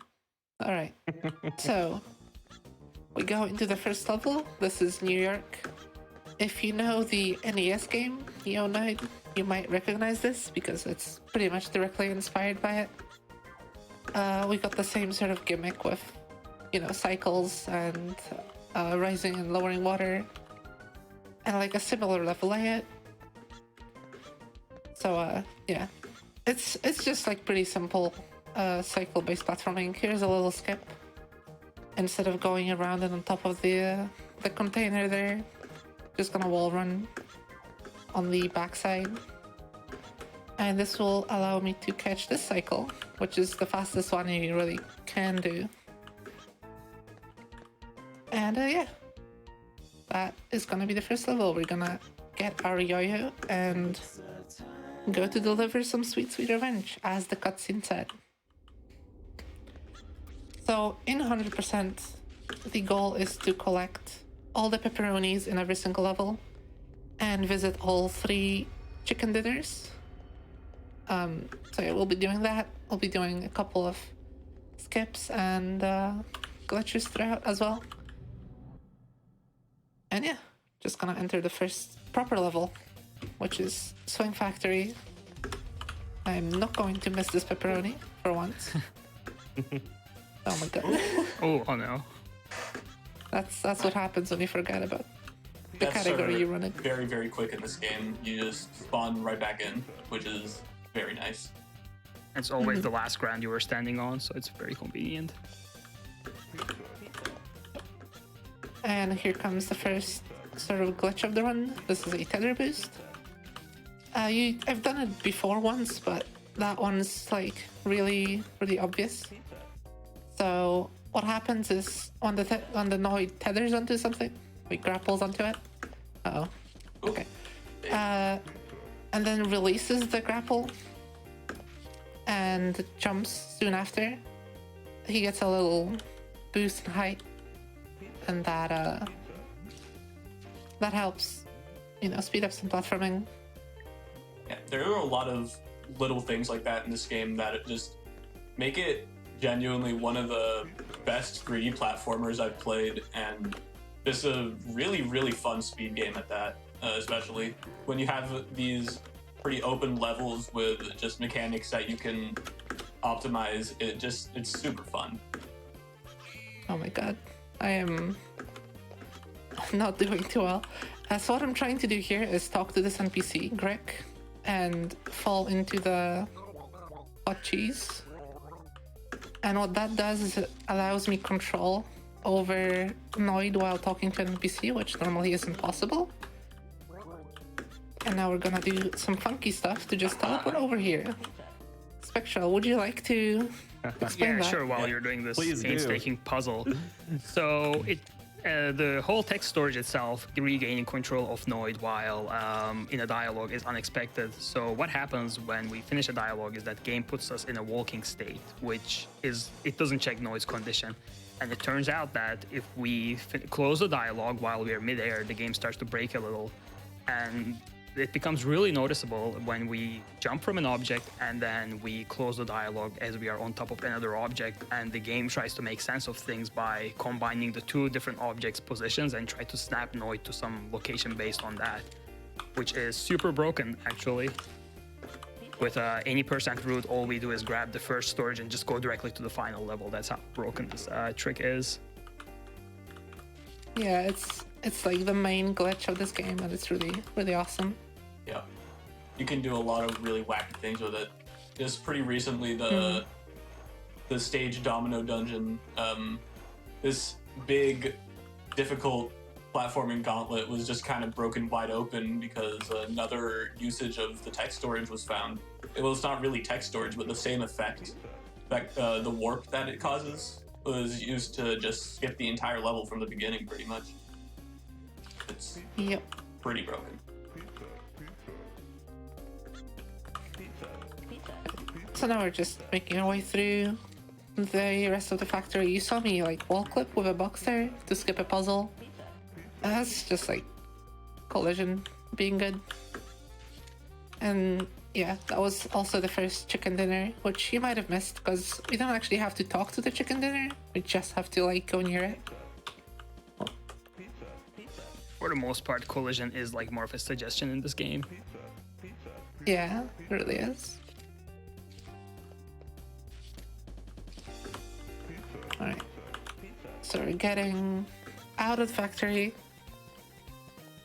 This is one of the few categories that actually does the inside, because it's all very skippable.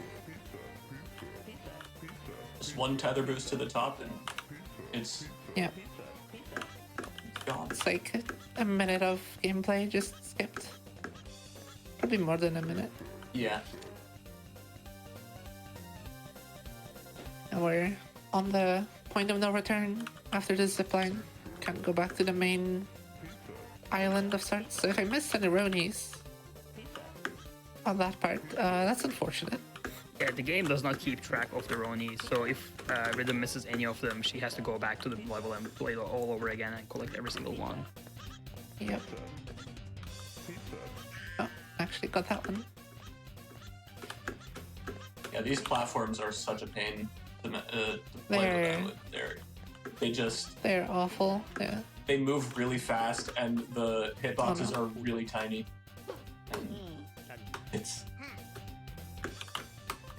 This is a slightly longer text storage that we're gonna hold on to. It's probably worth mentioning that in order to keep the text like open like this, Rhythm has to hold the interact key the entire time, because every time we jump, the dialogue will advance, and we do not want that. Yep. That means in this case, she'll just be holding the shift key the entire time while playing, which Yeah, it's a good pinky it's very workout. fun.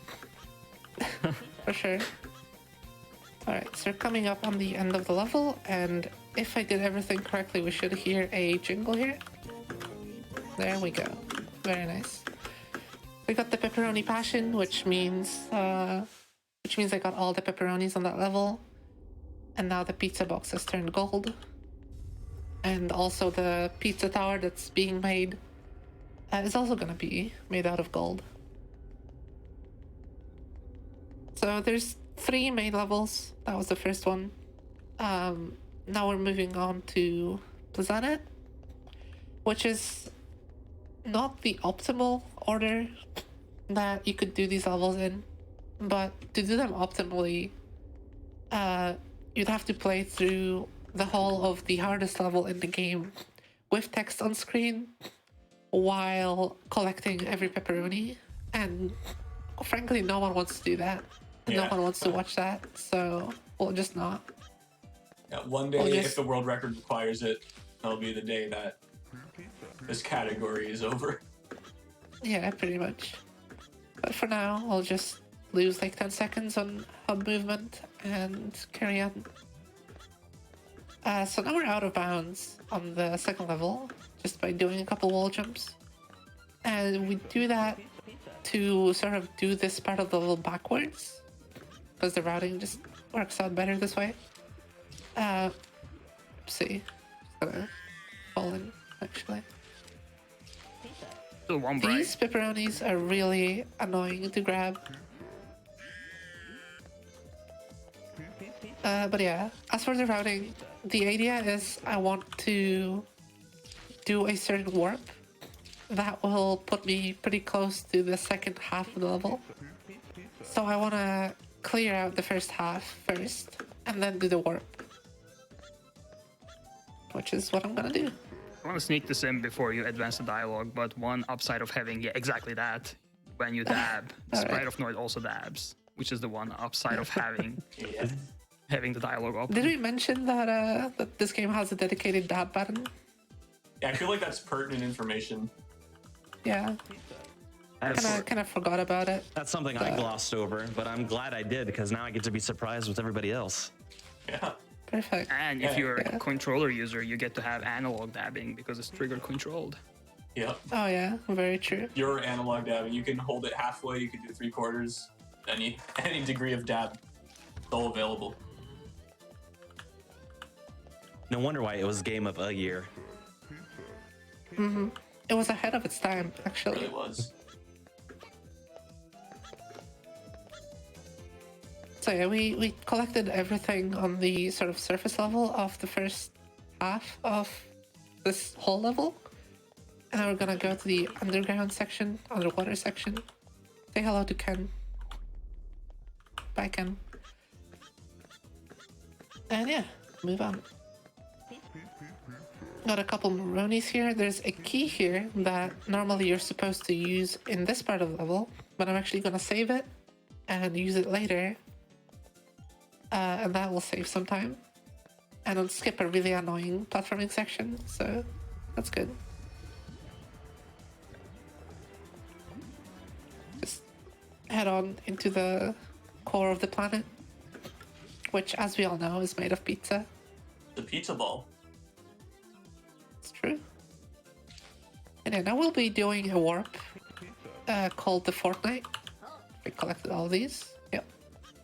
So it's a Fortnite. It's called the Fortnite because we like drop off the battle bus like this, straight onto the second chicken dinner. And there's really no way of getting to this chicken without doing some exploit, so I'm not sure why it was placed all the way out here. Yeah, they Yeah. no one in their It's- right mind would be going out here typically. I don't think.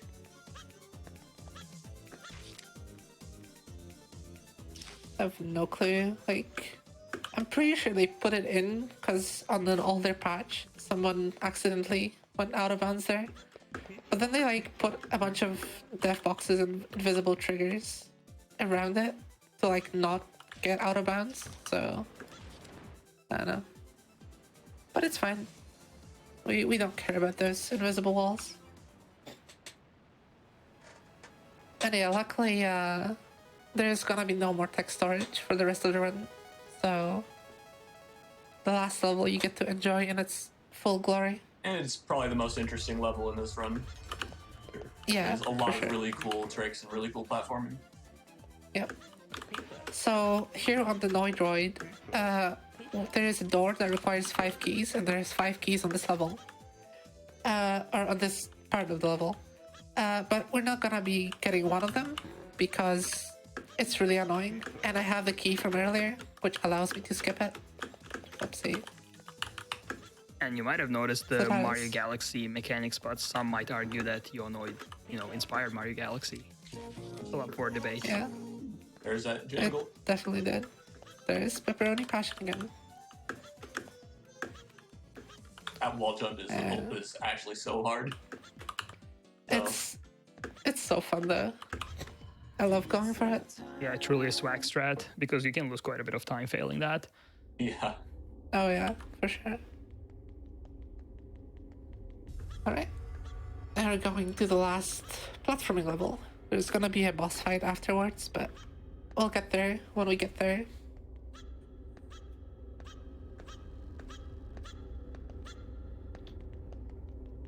So this level coming up is like there's a lot of stuff going on and it's quite difficult. But hopefully I can do it well. We're gonna do this first room in sort of a reverse order because it's like 2 seconds faster. And we're gonna be getting the third chicken dinner here and also the chicken jingle, so that's enough for that. And land on an invisible floor real quick. Yep. Alright, and we're on to Domino Dungeon proper, where we'll be doing a bunch of funny flings. So the grapples in this area specifically have like a range that you're supposed to be hanging away from them, and they try to set you to that distance whenever you grapple. So that gives you like a lot of speed, and then you can just let go and carry that speed, through the air and go places where you shouldn't be. So there's a whole like mechanic where the middle part of the level you're supposed to like rotate it to have these wall jump platforms that you can use to traverse the level. But we'll just fling around instead because it's faster and looks cooler and is less annoying to do. So that was the first sort of side room, and we're just gonna come back real quick just to open this door again. And this will be relevant for the next room. So this is actually a pretty tight cycle that I have to make. Or not really a cycle, but like a timer. There's another blue door at the end of this room that is currently closing. And I would like to make it to it and past it before it closes. Because if I don't, that'll be quite embarrassing. And these pepperonis are also in like really awkward spots to collect. But I seem to be doing fine. Very intense puzzle here. Have to kind of just work with the grapple auto target, which is not ideal.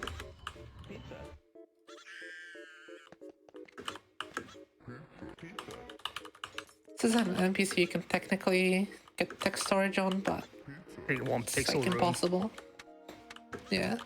Actually, that NPC and the other olive NPC in that other room is a father and child that have lost each other, and by going in back and forth between these rooms, you don't do anything, you don't help them, they stay lost forever, but Noid doesn't have time for that, but you can learn some of the Noid lore.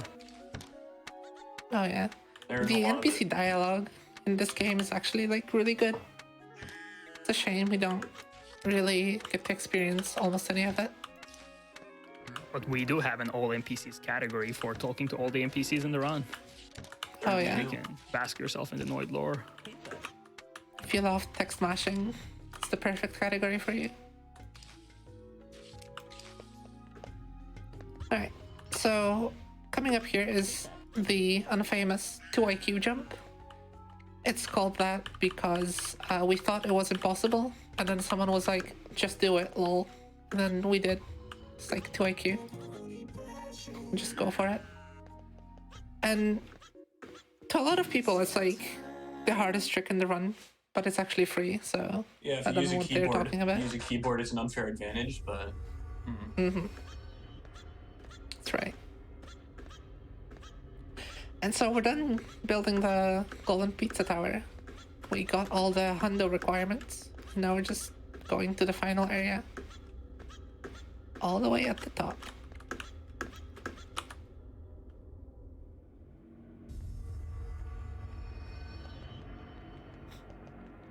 So, coming up is Dab Clip. that clip. The best trick of the run. You dab and you clip through the door.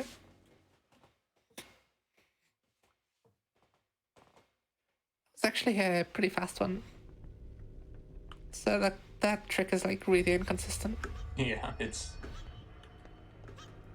really is. I don't know what makes it tick. It was pretty free in Legacy, right? Yeah, in Legacy it was like consistent. The previous version of the game, but they made it impossible.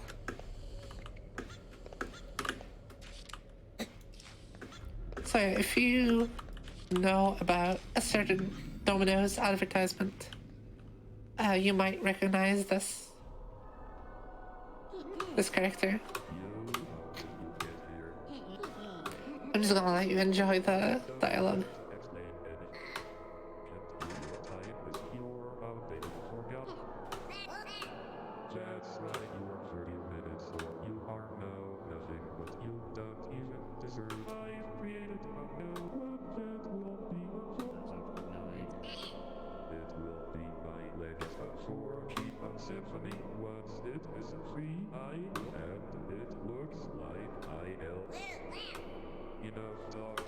Alright, so this is the mic fight.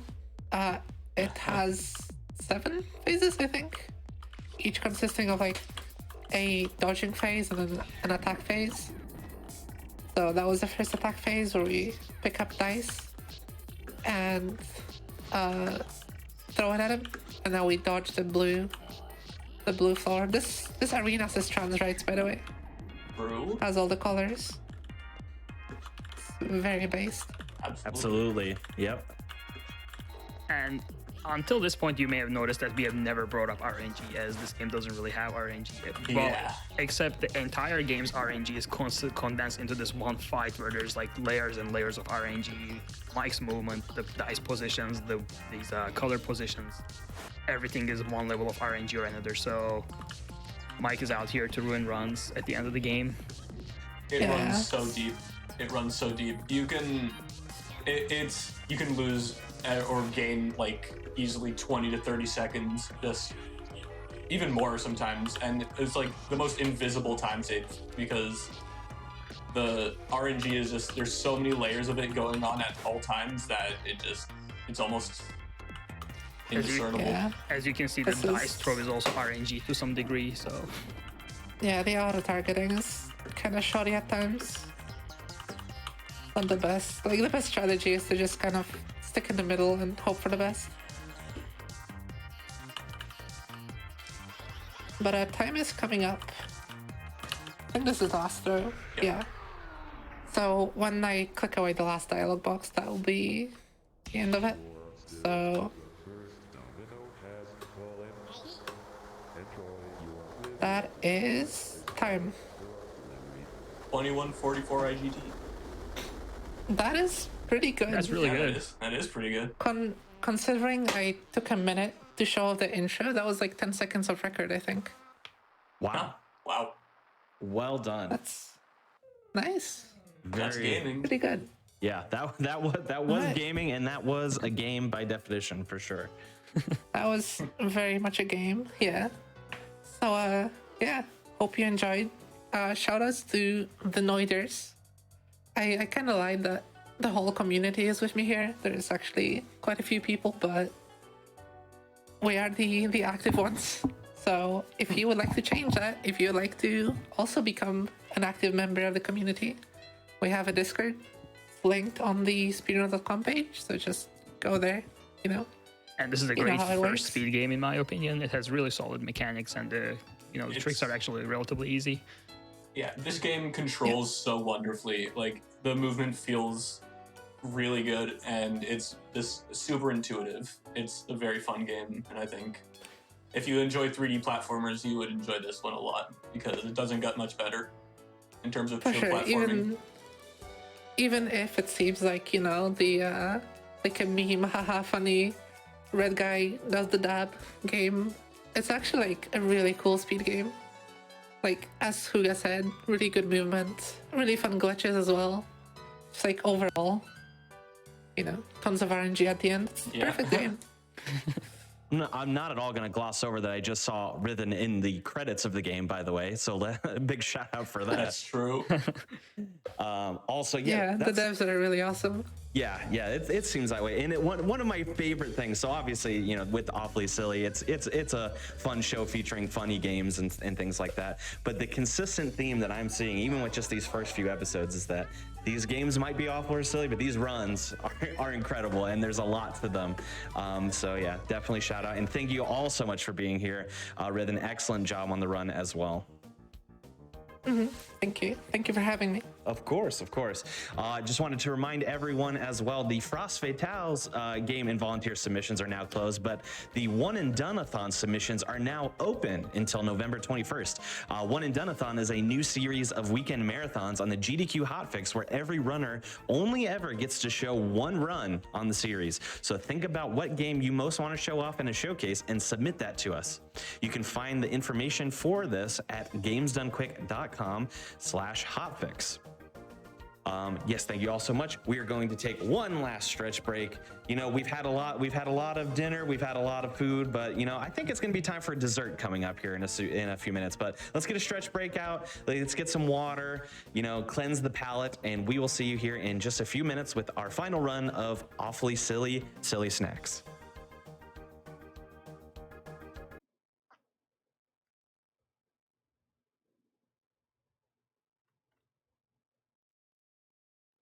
All right, and welcome back to Awfully Silly. We have our finale run here set up, ready to go. Just to recap, we started with McDonald's. We went to Burger King.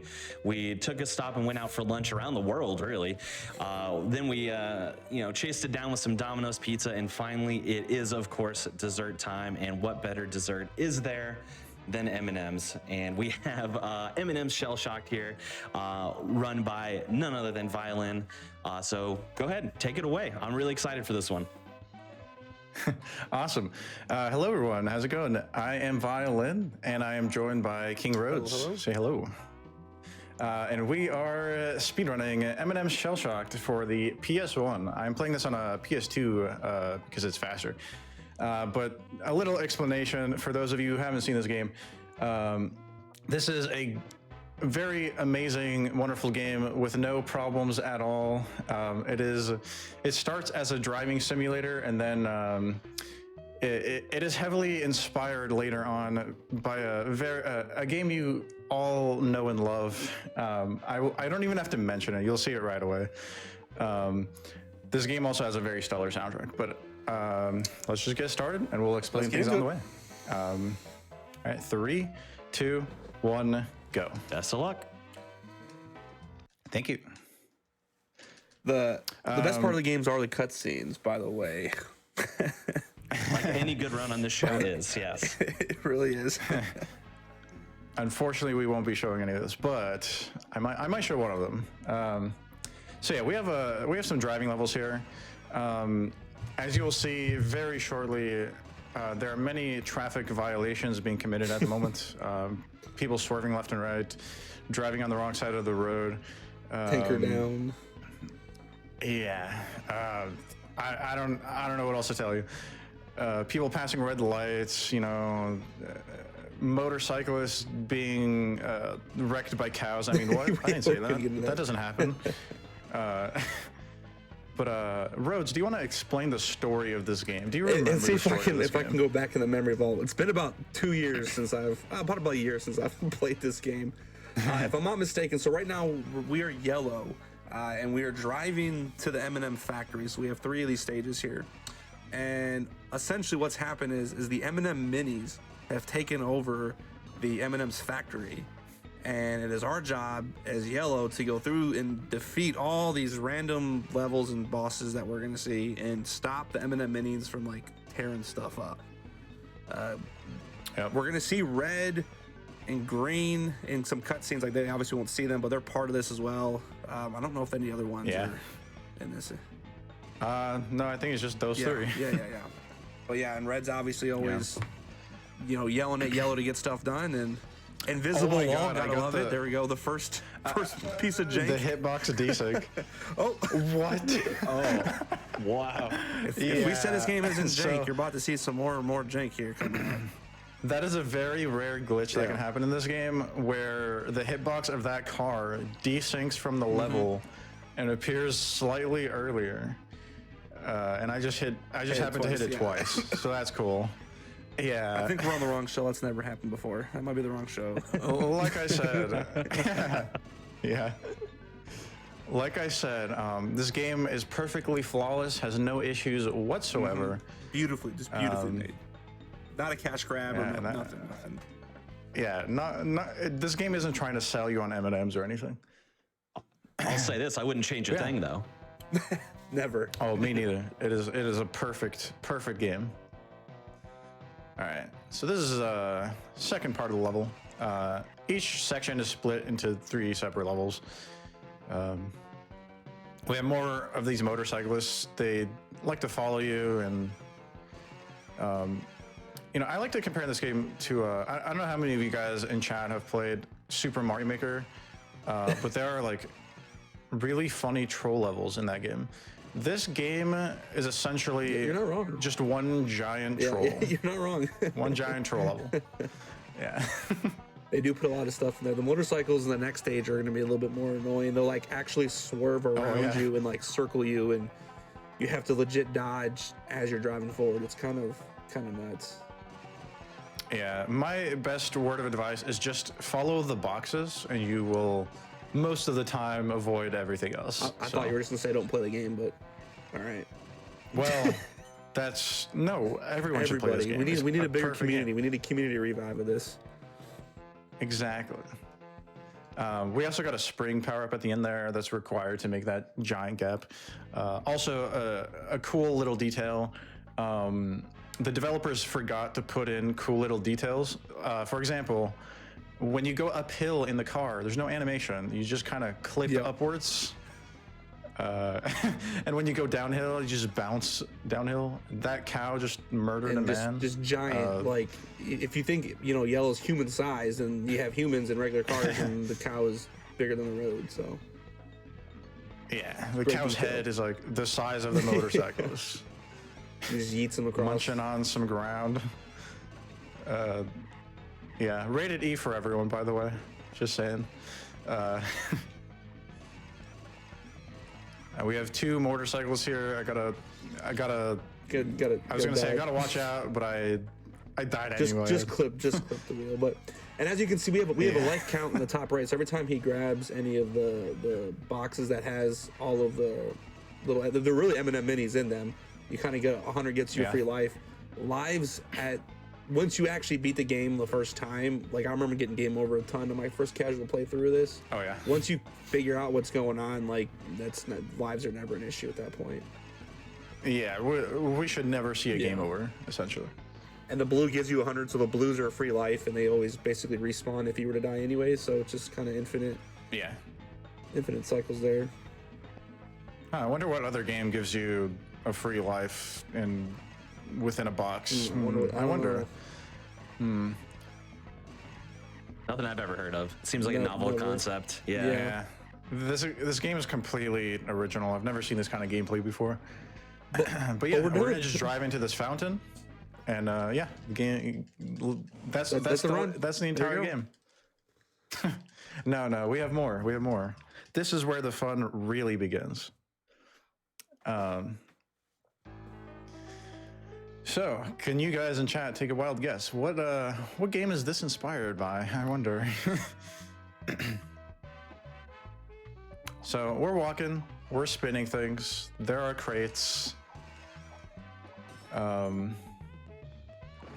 think you guys figured it out already. It's a Crash Bandicoot. We got the bomb What boxes, else not could it be? TNT crates. We can't have the copyright, Yeah, we have boxes. bomb crates and danger crates.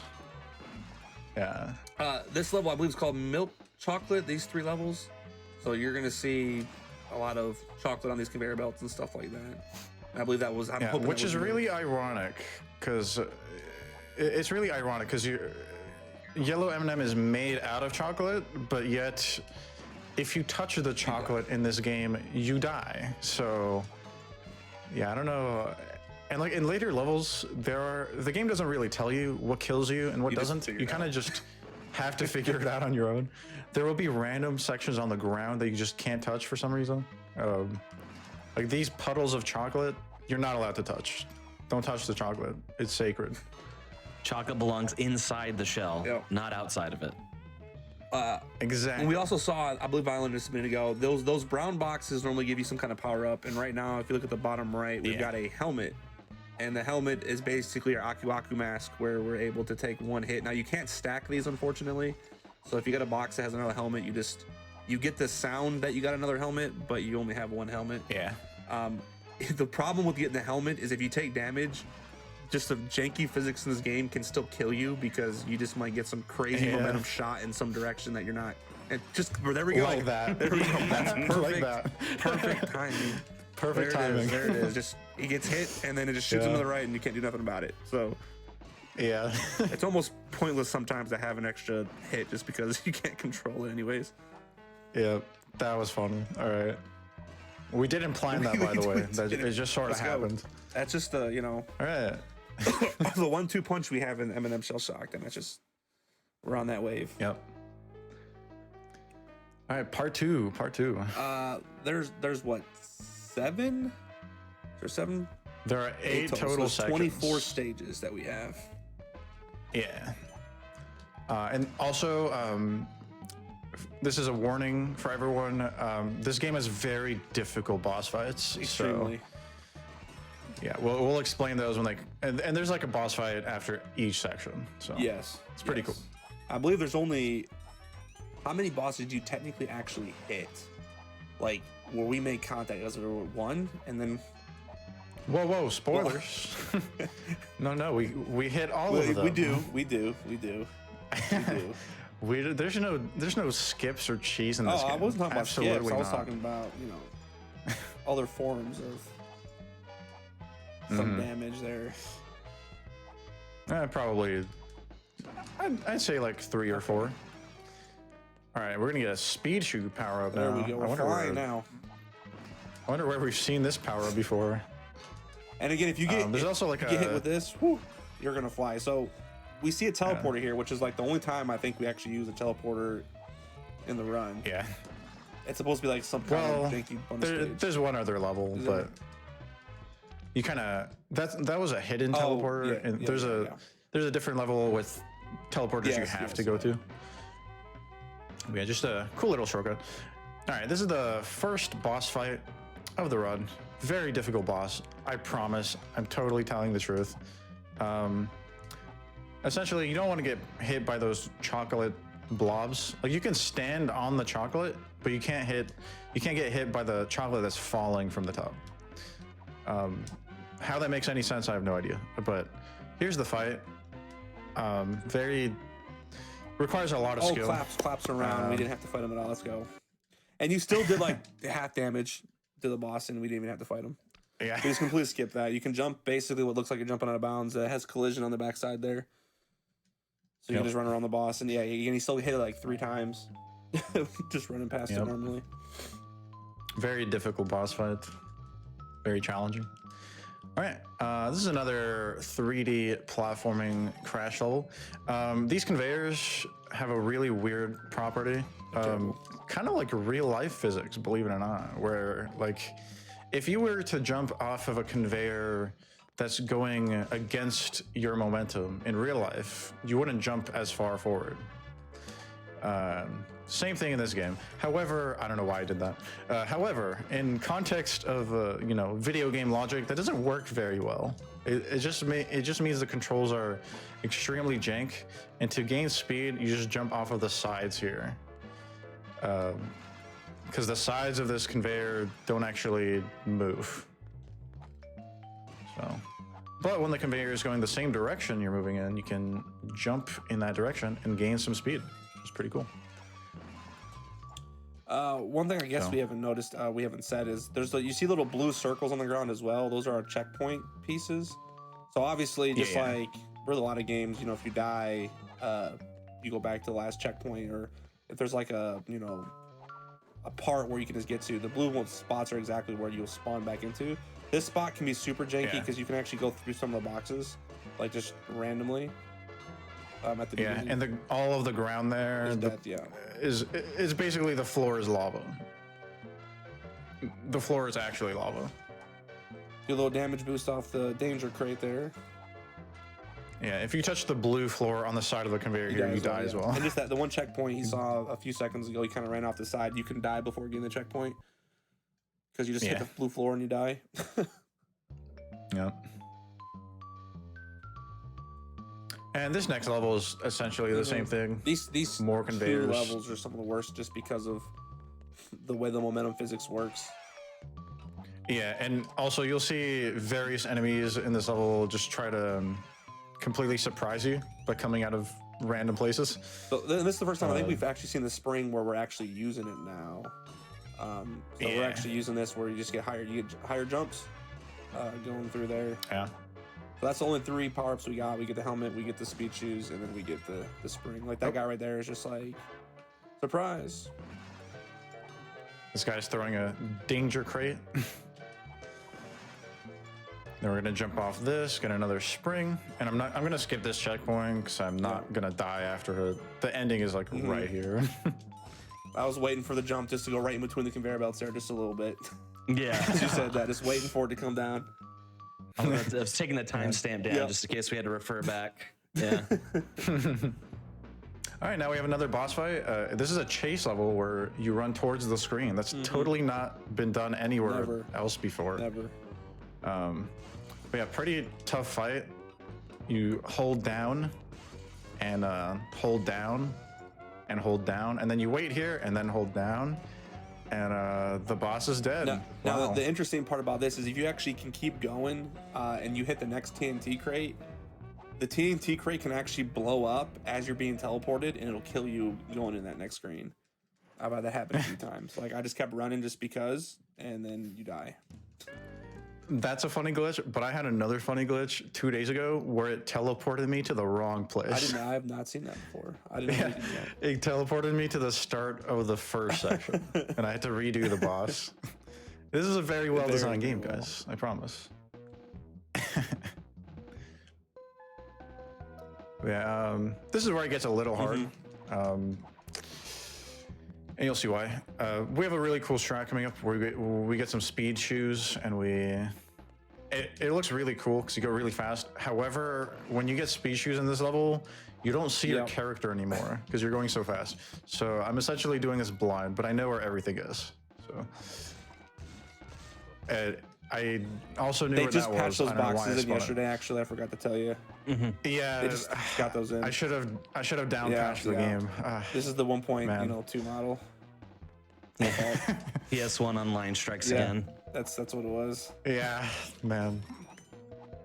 So I normally get killed by like the little blue floaty guy up here, like that guy right there will normally kill me if I die.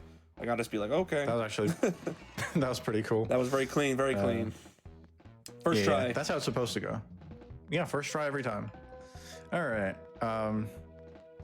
Also, a weird thing about this is like you can be going straight, but yellow will move to the right slightly because of how I don't know it's very weird. Yeah, you're constantly trying to adjust on the D-pad because you want to be straight as possible because that's would be the fastest, movement straight in a straight line. But you kind of have to keep like just adjusting every so often. Yeah, and you're essentially fighting against the level the whole time. Now this part is pretty nice too. If he gets it going through, he'll just be walking on air there. And you just walk on the side here. You can walk on the side here and not get hit by the paint. It's pretty cool. Do that right there. Skip one platform. Using the momentum from these conveyor belts is what helps us jump faster. You want to be the ones moving forward, a little bit faster. Yeah, that's pretty clean. Very clean level.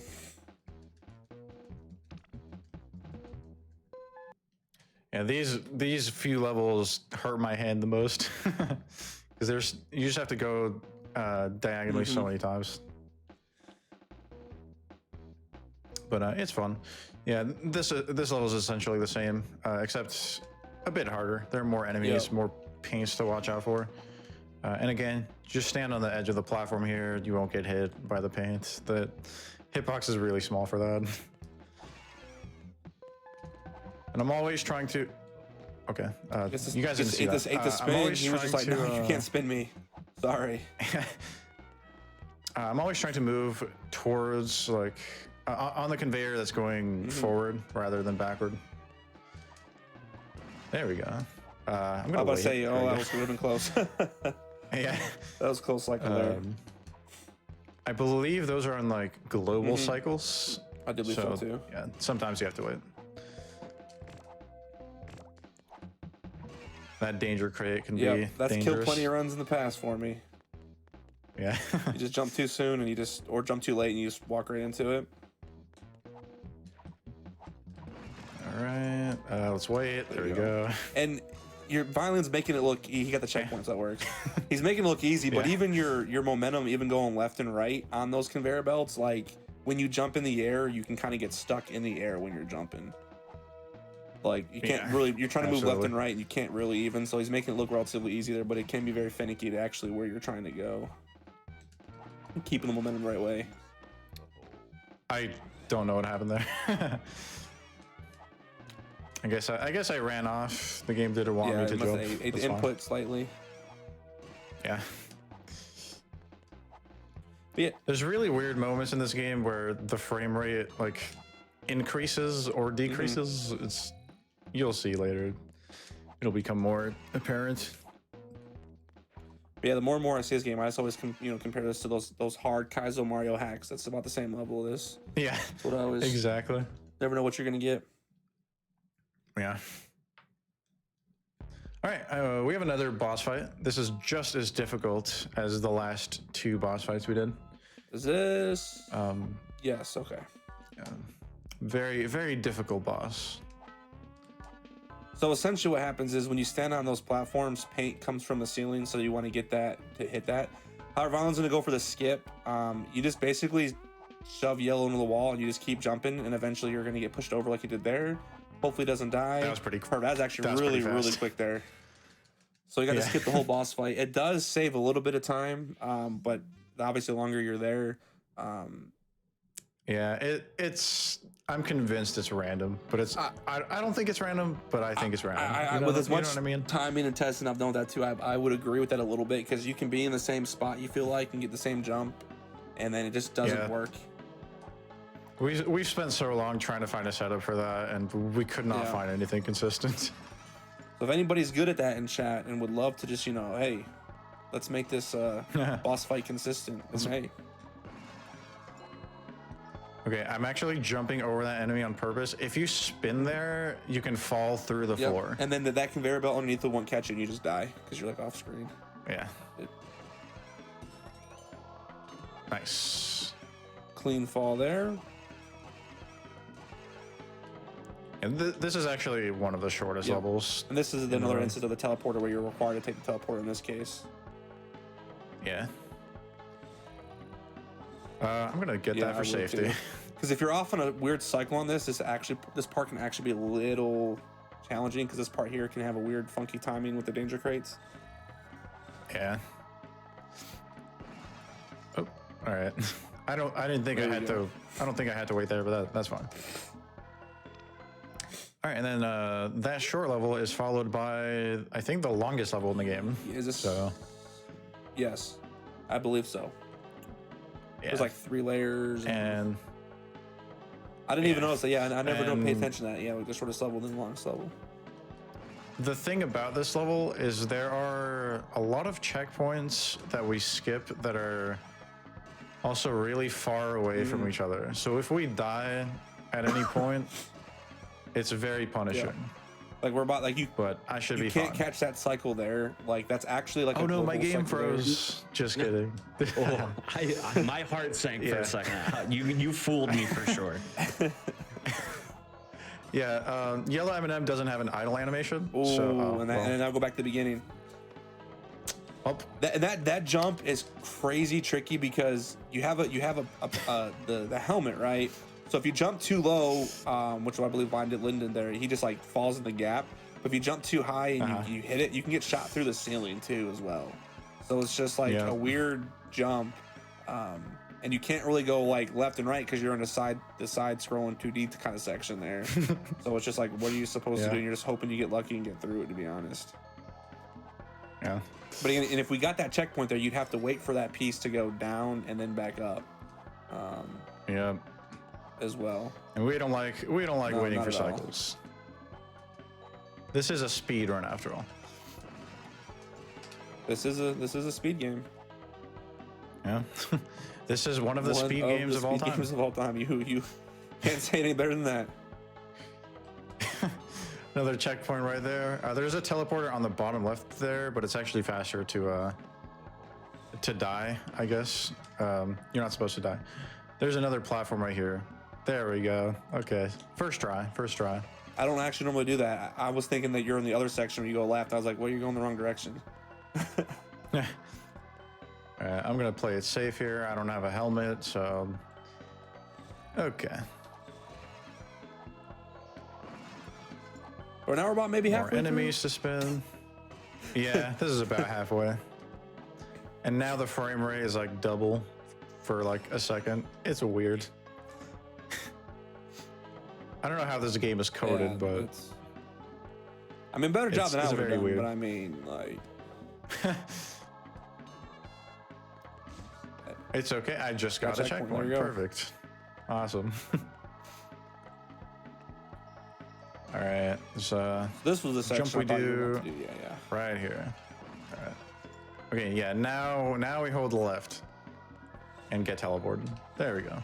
I'm skipping that checkpoint. It's not optimal. And the only part about this one is just pretty much straightforward, and then you get taken up, and then there's another checkpoint there anyway. So it's not like you need to- and there's another checkpoint. They're very close together. Oh, Okay, she lost the helmet on that pink thing there. Okay, yeah. Yeah, that pink exclamation point can hurt you. Don't press the button. And then really what it feels like, this level just kind of like wraps you back around in reality. The way you start over that. And we thought for a while we were trying to mess with where you could like get into that at the beginning of the stage, but you can't. Oh, that would be cool. Yeah, because it looks like that's where the starting point is. I mean, I'm sure it's not, but it looks like it's the same design. I remember trying to mess around with it and seeing if there was something at the beginning, but there never was. Not that I could find. Yeah. This is actually a chase level, believe it or not, but we go so fast, and by so fast I mean we go at the speed of a turtle instead of a speed of a tortoise, and yeah, we just never see the boss on screen. But it's essentially hold left and jump when you need to. One of the easier levels for sure. But it's actually pretty satisfying because we have a lot of conveyors that are moving forward. So we can skip a lot of things, a lot of area by propelling ourselves forward. And then for platforms that are like close together, you can drop down instead of jumping, which definitely saves a couple frames. Yeah, and those exclamations, they have weird hitboxes, so... And then that one just doesn't move for some reason because they forgot to animate it. And you'll see crates accidentally lodged in chutes because they forgot to animate it. Or alternatively, maybe they made this... See, that crate up there... Oh, wait, what? I was about to say it's that this section can be weird because of that. If you get pushed off just a little bit to the side, everything lines up. Because it looks like you're on like a 2D scroller, but no, you can move left and right, and you can just walk off the front of it. Yep. There's no invisible wall there to stop you. It's just Yep. you walk right off. Oh, that did not look like it should have hit me. You were on top of it and broke the crate. Yeah. Well, part of me thinks they made this game bad on purpose, but I don't know. No, but it's so laughably bad that it's good. So this was made back in the age of like social media. That I would have agreed with that because you know you get all the bad publicity of it, and people would have played it. But early 2000s, you know, I'm surprised they just didn't come with the candy bar. To be honest. Mom, I want to play Crash Bandicoot, but we have Crash Bandicoot at home.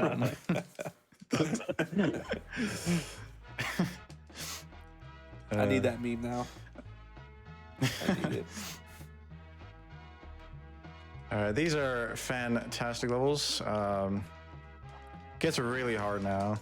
We have a lot of enemies that can kill us. A lot of weird cycles. A lot of enemies that, I don't know, there's a specific enemy that looks the same as the enemy from last level, except now it's indestructible for some reason.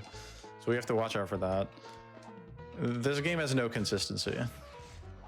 On top of that, these... Oh, also, sorry. A thing I wanted to explain is for platforms that are moving, not horizontally, vertically, if it's moving downwards and you try to jump off of it, you get your jump kind of gets gimped, if that makes sense. Like you don't jump very high at all. But when it's going vertically and you jump, you get a big boost of vertical momentum. Yeah, I was about to say the same thing. It's kind of crazy, but you can skip a platform or two or make it faster if you jump at the right time instead of waiting for them to go up and down. And I'll be doing that next level probably. Whoop. That was a good cycle. Oh, that was scary. I was surprised he didn't knock you off somewhere, though, to be honest. Yeah, my depth perception is very bad right now. I'm sorry. But as this platform is moving forward that fast, you get a crazy amount of speed, so you can jump when it's what feels like halfway and make that jump still. Yeah, it's pretty wild. That enemy you cannot kill. It is invincible, so just avoid it. Ugh, okay. Nice. As you can see, very weird jank momentum.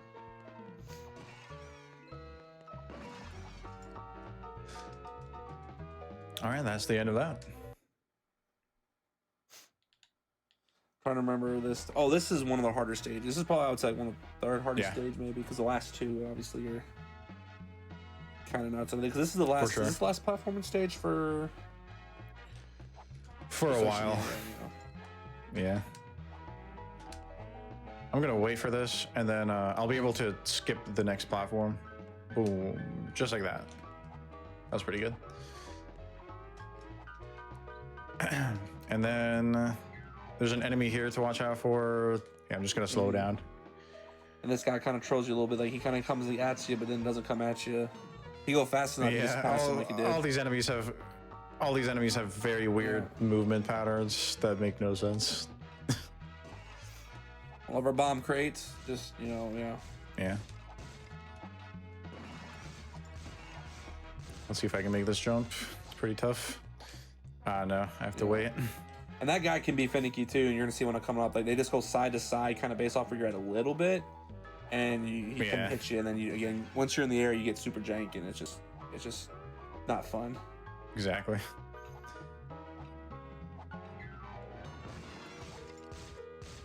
And I believe this was the part. Let's see if you can get it there. If you were to die right away, right, you can catch. It starts on the cycle where you don't have to stop, I think. I can't fully remember. I don't think so, but maybe.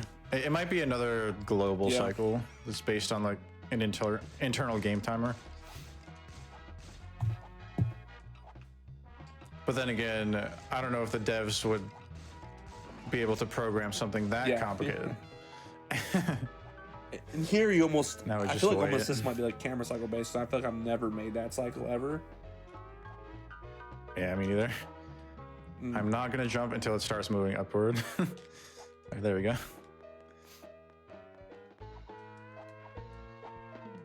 All right, now we got a very fun level.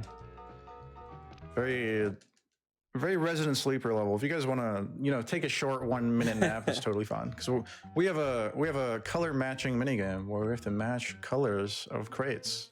This would still be like the most epic blindfolded section of speedrun too, though. I've always wanted to learn this like blindfolded. Like try to blindfold play this part. Yeah. And like the pattern never changes, so you know what to expect. There's a very specific part in this minigame where you can take your hand off of the controller for like 15 seconds. You don't have to move at all.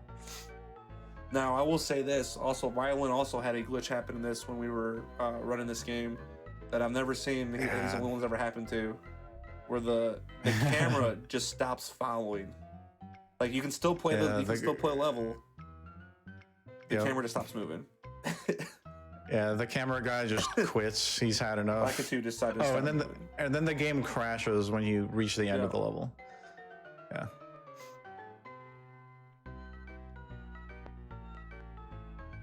But fun stuff. Intense boss fight. I don't even know what that's like a rocket ship. It looks like you're like an alien spaceship is what it looks like you're in. I don't even know. Him down. All right, and now all of a sudden we have more driving. Yay! Except this time, instead of being on a car, we're driving a forklift. And these sections can be very, very challenging. Actually, like this was a hard section, definitely the casual playthrough. Like it definitely ramps up. All the enemies extremely well. The once you learn how they move, it's consistent. But on your first playthrough, it'll definitely seem random. It's just sporadic, makes no sense at all. Also, we have our first introduction of concrete blocks. They essentially do the same thing as danger blocks. They kill you. So Yeah, just don't hit them. They're made of solid rock. I can't remember what door it is, but there's also an invisible wall in one of these doors. Oh, if yeah. you're too far to like the right, you'll go right through the door, but then you just die. Yep. Yeah, I haven't hit that in a while, though. It's always in the back of my should be mind. Like, good. I'm always trying to stay to the left of the doors just because I know one's there somewhere. Uh-huh. And also, the devs, they like to put green blocks right behind a door, too, Yep. so you have to be on your toes. Like, you cannot look away from the screen for 1 second. Also, I learned you can go all the way around like that, which is interesting. You're supposed to go left, I think. And these platforms are the most useless section in the game where they're going back and forth. Like, you don't even have to go across them. Yeah, those platforms don't do anything. Like, you can just drive right across the gap. You'll be fine. Yeah. It's pretty funny. Hey, at least the music is really Yep. good. Bang, we have a banger. You know? And it doesn't change for the next 3 stages. It does not. And you know what? I have no problem with that.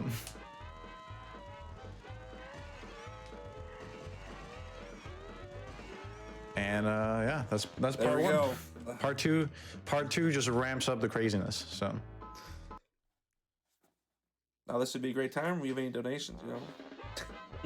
Yeah, not that kind of event this time around, but it's good. It's good to have those in there for future marathons. Yeah.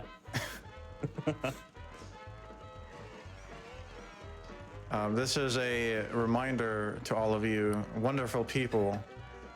You should go to your local grocery store or, I don't know, place you buy M&Ms and buy some There you go. M&Ms. Oh. Hashtag not sponsored. I wonder how full everyone would be if they bought everything from this show today, like McDonald's, Burger King. They're probably asleep on their couch at this point. Yes. If that was the case. Oh, yeah.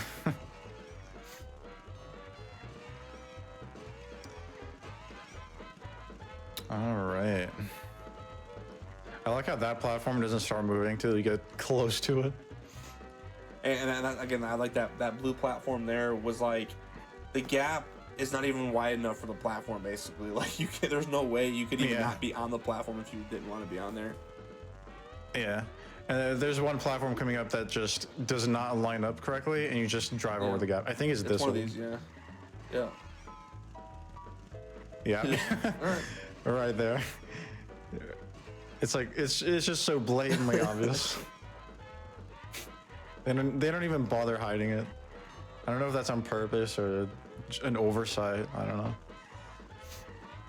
But this is definitely, I think, the longest driving section. This is one of the longest stages in the game, too, I'd say. Oh yeah, definitely. It just goes on and on forever. There's actually a PC version of this game, by the way, called M&M's and the Lost Formulas. It's like the same exact game except with math. And for the forklift section, there's like a lady in the background saying 1 + 5, and then 3 blocks coming up with numbers on them. You have to hit the number 6. It's really weird. Stay away from that version. Play this one instead. It's pretty good, you know. And that's not even a joke. I'm being 100. That sounds like something somebody would make up, but no, it's real. It's real. It is a real game. Yeah, maybe unless you need math practice, you know. A basic addition. Yeah. If you need to practice your basic addition in a fun way, I guess, quote unquote. Yeah. Well, I don't know if I'd call it fun, but In some other way. an alternative method.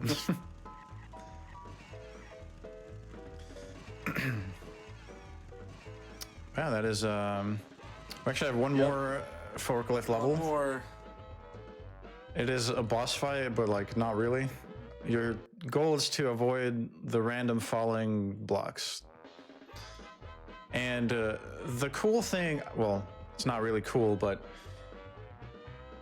your forklift actually goes faster than the thing in front of you by a very small amount. So we're gonna take a death on purpose after every checkpoint.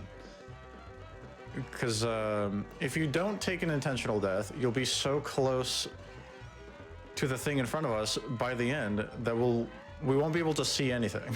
And you can run into it. Yeah, so there's one intentional death right there.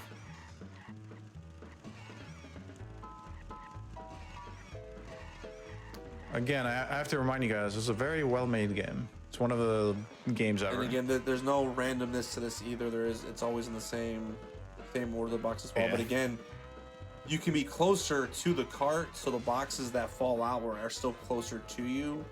So like the ones from the and you sides have less always time fall, to- but yeah, you'll have less time to react. So unless you have it like truly memorized, you can take like I think like one intentional death. Yeah. I think without having to do all of them, but it gets kind of crazy how basically we'll set us out here. And that's it. And now we have the shocking truth, I believe it's called. Yes, and then this is like legit. The difficulties of these next two stages just ramps up out of nowhere. Like the other stages aren't terribly challenging. These last two stages are actually really difficult. Like in the first playthrough, I don't know how many times I had game over on these stages. Exactly. This is the Dark Souls of Crash Bandicoot It really games. is. It really is. You're always fighting against the level with its weird momentum, which you'll see. You got we have cycles with those Lots of moving platforms. parts.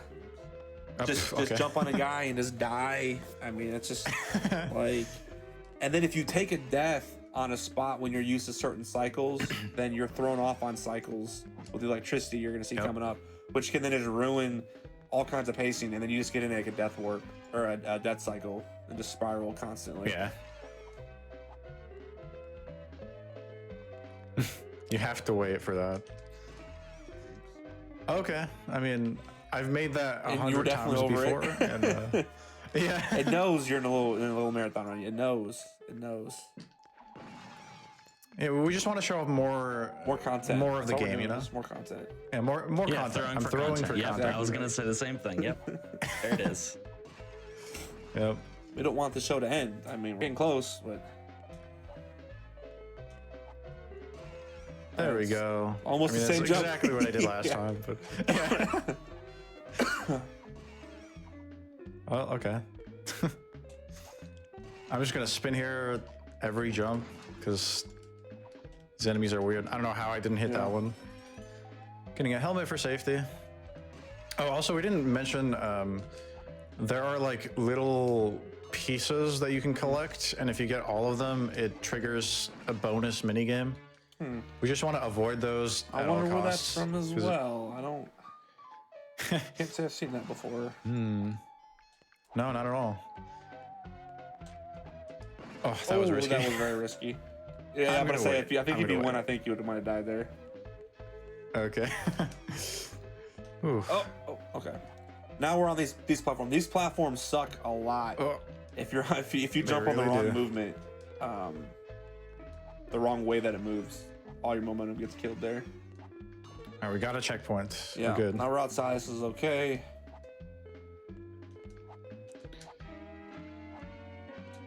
All right. I had some weird It momentum just stored warps around there. the boxes. Oh. Oh, also, your momentum is still stored after you die. So you can see him falling So- forward. He almost fell off the map again, like after he respawned. Yeah. I think I'm gonna go left here. I disagree. Yeah. I got warped. The game warped me to a death plane or something. That was weird. See, with games like this, you have the ability to blame the game on every mistake that you make because of how bad it is. Nothing could ever be your fault when the game is this. Ooh. I thought it was gone. Yeah, I thought it was gonna disappear, to be honest. I don't understand that, but it's all good. More content. Can't. That's what we're talking about. Little death spirals. Like once one happens in this stage, it can just kind of keep compiling. You just stay stuck in the same area for a little bit. Yeah. There we go. Okay. Progress. With the spring power, we can skip those platforms. And this is the coming up to the stage, and crazy part is you can actually get hit there. I've done it a bunch, and get shot off, and you actually die, but you trigger the end scene before you technically die or as you die, and it'll just say you beat the level. Oh, really? I've done that one of my PBs because I got freaked out. The helmet shot me forward, and then it was like I was like, oh, I just died, and it ended the level. That's cool. You cannot make that cycle, by the way. At least I've never made it. It seems like bait. No, I've never made that either. That momentum just shoots you so far left. That momentum's really, yeah. There's nothing you can do there to help that.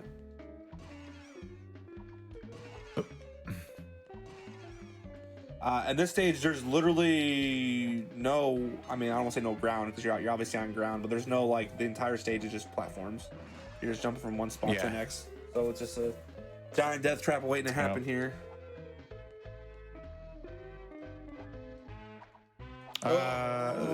Okay. That was very risky.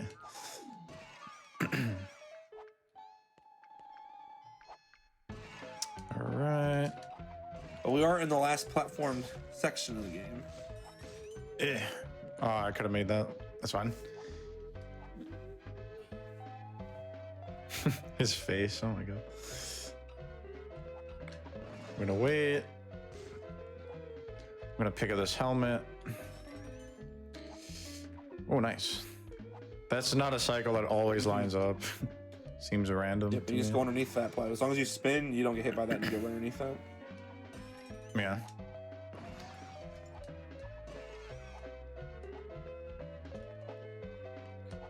This section's kind of tough. Okay. I should have taken damage there. I didn't even see where you went there for a second. There's another spring power up right here. Probably the worst part of the entire game are these platforms right here. Yeah, they seem to shoot you in random directions. They move in the way that they show it they're kind of going, like they're kind of going in or out. As you can see there, he did get the checkpoint. Because sometimes you actually don't even trigger that checkpoint. You can walk on it and it won't trigger. Oh, just do the platform. All right, cool. Okay. Cool. All right, makes sense. Yeah,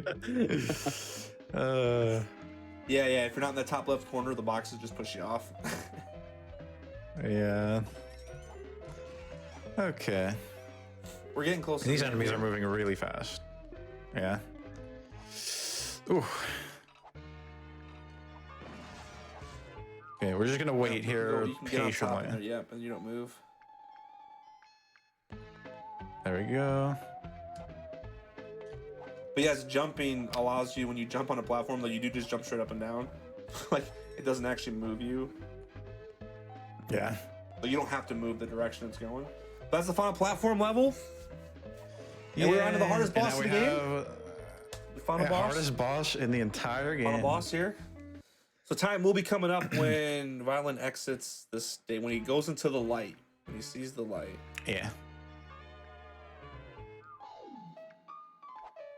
All right, here we go. Very, very tough boss right here. We're just gonna stand here for a bit, just wait it out.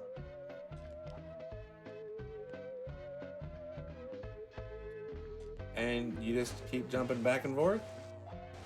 And around we go. And that's a fight. There it is. And time. Very good. GG's, Violent. GG's. Yeah. GG.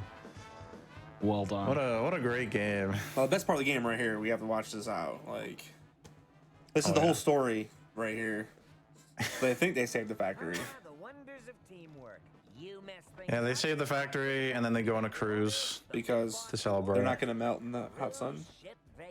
And you would think they learned their lesson and not, make the mini M&Ms be in charge of anything. But no, just wait. Hysterical snack items in charge of vital operations. Run it by me first. Well, the minis said they're really sorry. They want to make it up to us. But of course, you told them that would not. I love his glasses. That is what you told them, isn't it? Because as I mean, I just do appreciate though the original voice actors. You know, like I just do at least appreciate that. and I won't have to. At right? least that I much. mean, it's not as if they're running the cruise Yeah. ship or anything. The SS Because minis. that would be terrible. I mean, you didn't leave the minis in charge of the cruise ship. Say something, my peanutty pal. You didn't leave the minis in charge of the cruise ship. Ah! What's Yeah. wrong with Classic you? hijinks. Do you consider Yep. thinking an extreme sport? Yep. Is there a All brain right. there with Well, that oversized thanks metaphor? everyone. This was very fun. Definitely enjoyed it. Good run. Good run. I'll give you a chance. And thank you, Rhodes, for the commentary. Thank you, everyone watching. And thank you to Conceptions and GDQ for having me and having us. Oh yeah, it was definitely our pleasure to have you run this game. It was a game and it was a speed run, so we do appreciate that. Very well done, by the way. Yeah. Good time, good time. 47-28 on our end, so very good. Very good. Awesome. Yes. Nice. Awesome. Well, thank you everyone for enjoying this episode of Awfully Silly, the Silly Snacks edition, of course. Just wanted to remind everybody as well not to go anywhere because we have some more excellent content coming up right after this. We have That's Never Happened Before, hosted by Kung Fu Fruit Cup, where we're going to be featuring Fear and Shenmue.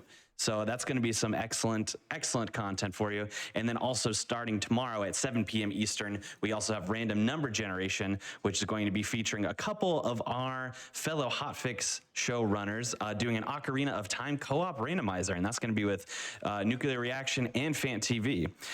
We also then, right after that, have Aimbot, hosted by Amerlin, which will be featuring a showcase of classic Doom speedruns. So that's also going to be another good time. So you won't want to go anywhere for the rest of the night, and for tomorrow you're going to want to tune back in. Otherwise, my name is Conception SR. You feel free, if you'd like, to follow me on Twitch, twitch.tv/Conception SR. And like I said, this is going Awfully Silly will be featured as part of Team Velocity for GDQ's Hotfix Show Week every other Monday at 7 p.m. Eastern. So if you want to see some more Awfully Silly games, games that fit perfectly in those awful and silly blocks, come on by at those times. Other than that, we're going to go for another little break while we get set up for the next show. So get your stretches in, get your water, get your snacks, and we will see you next week with Awfully Silly, but don't go anywhere. We have That's Never Happened Before coming up right after this.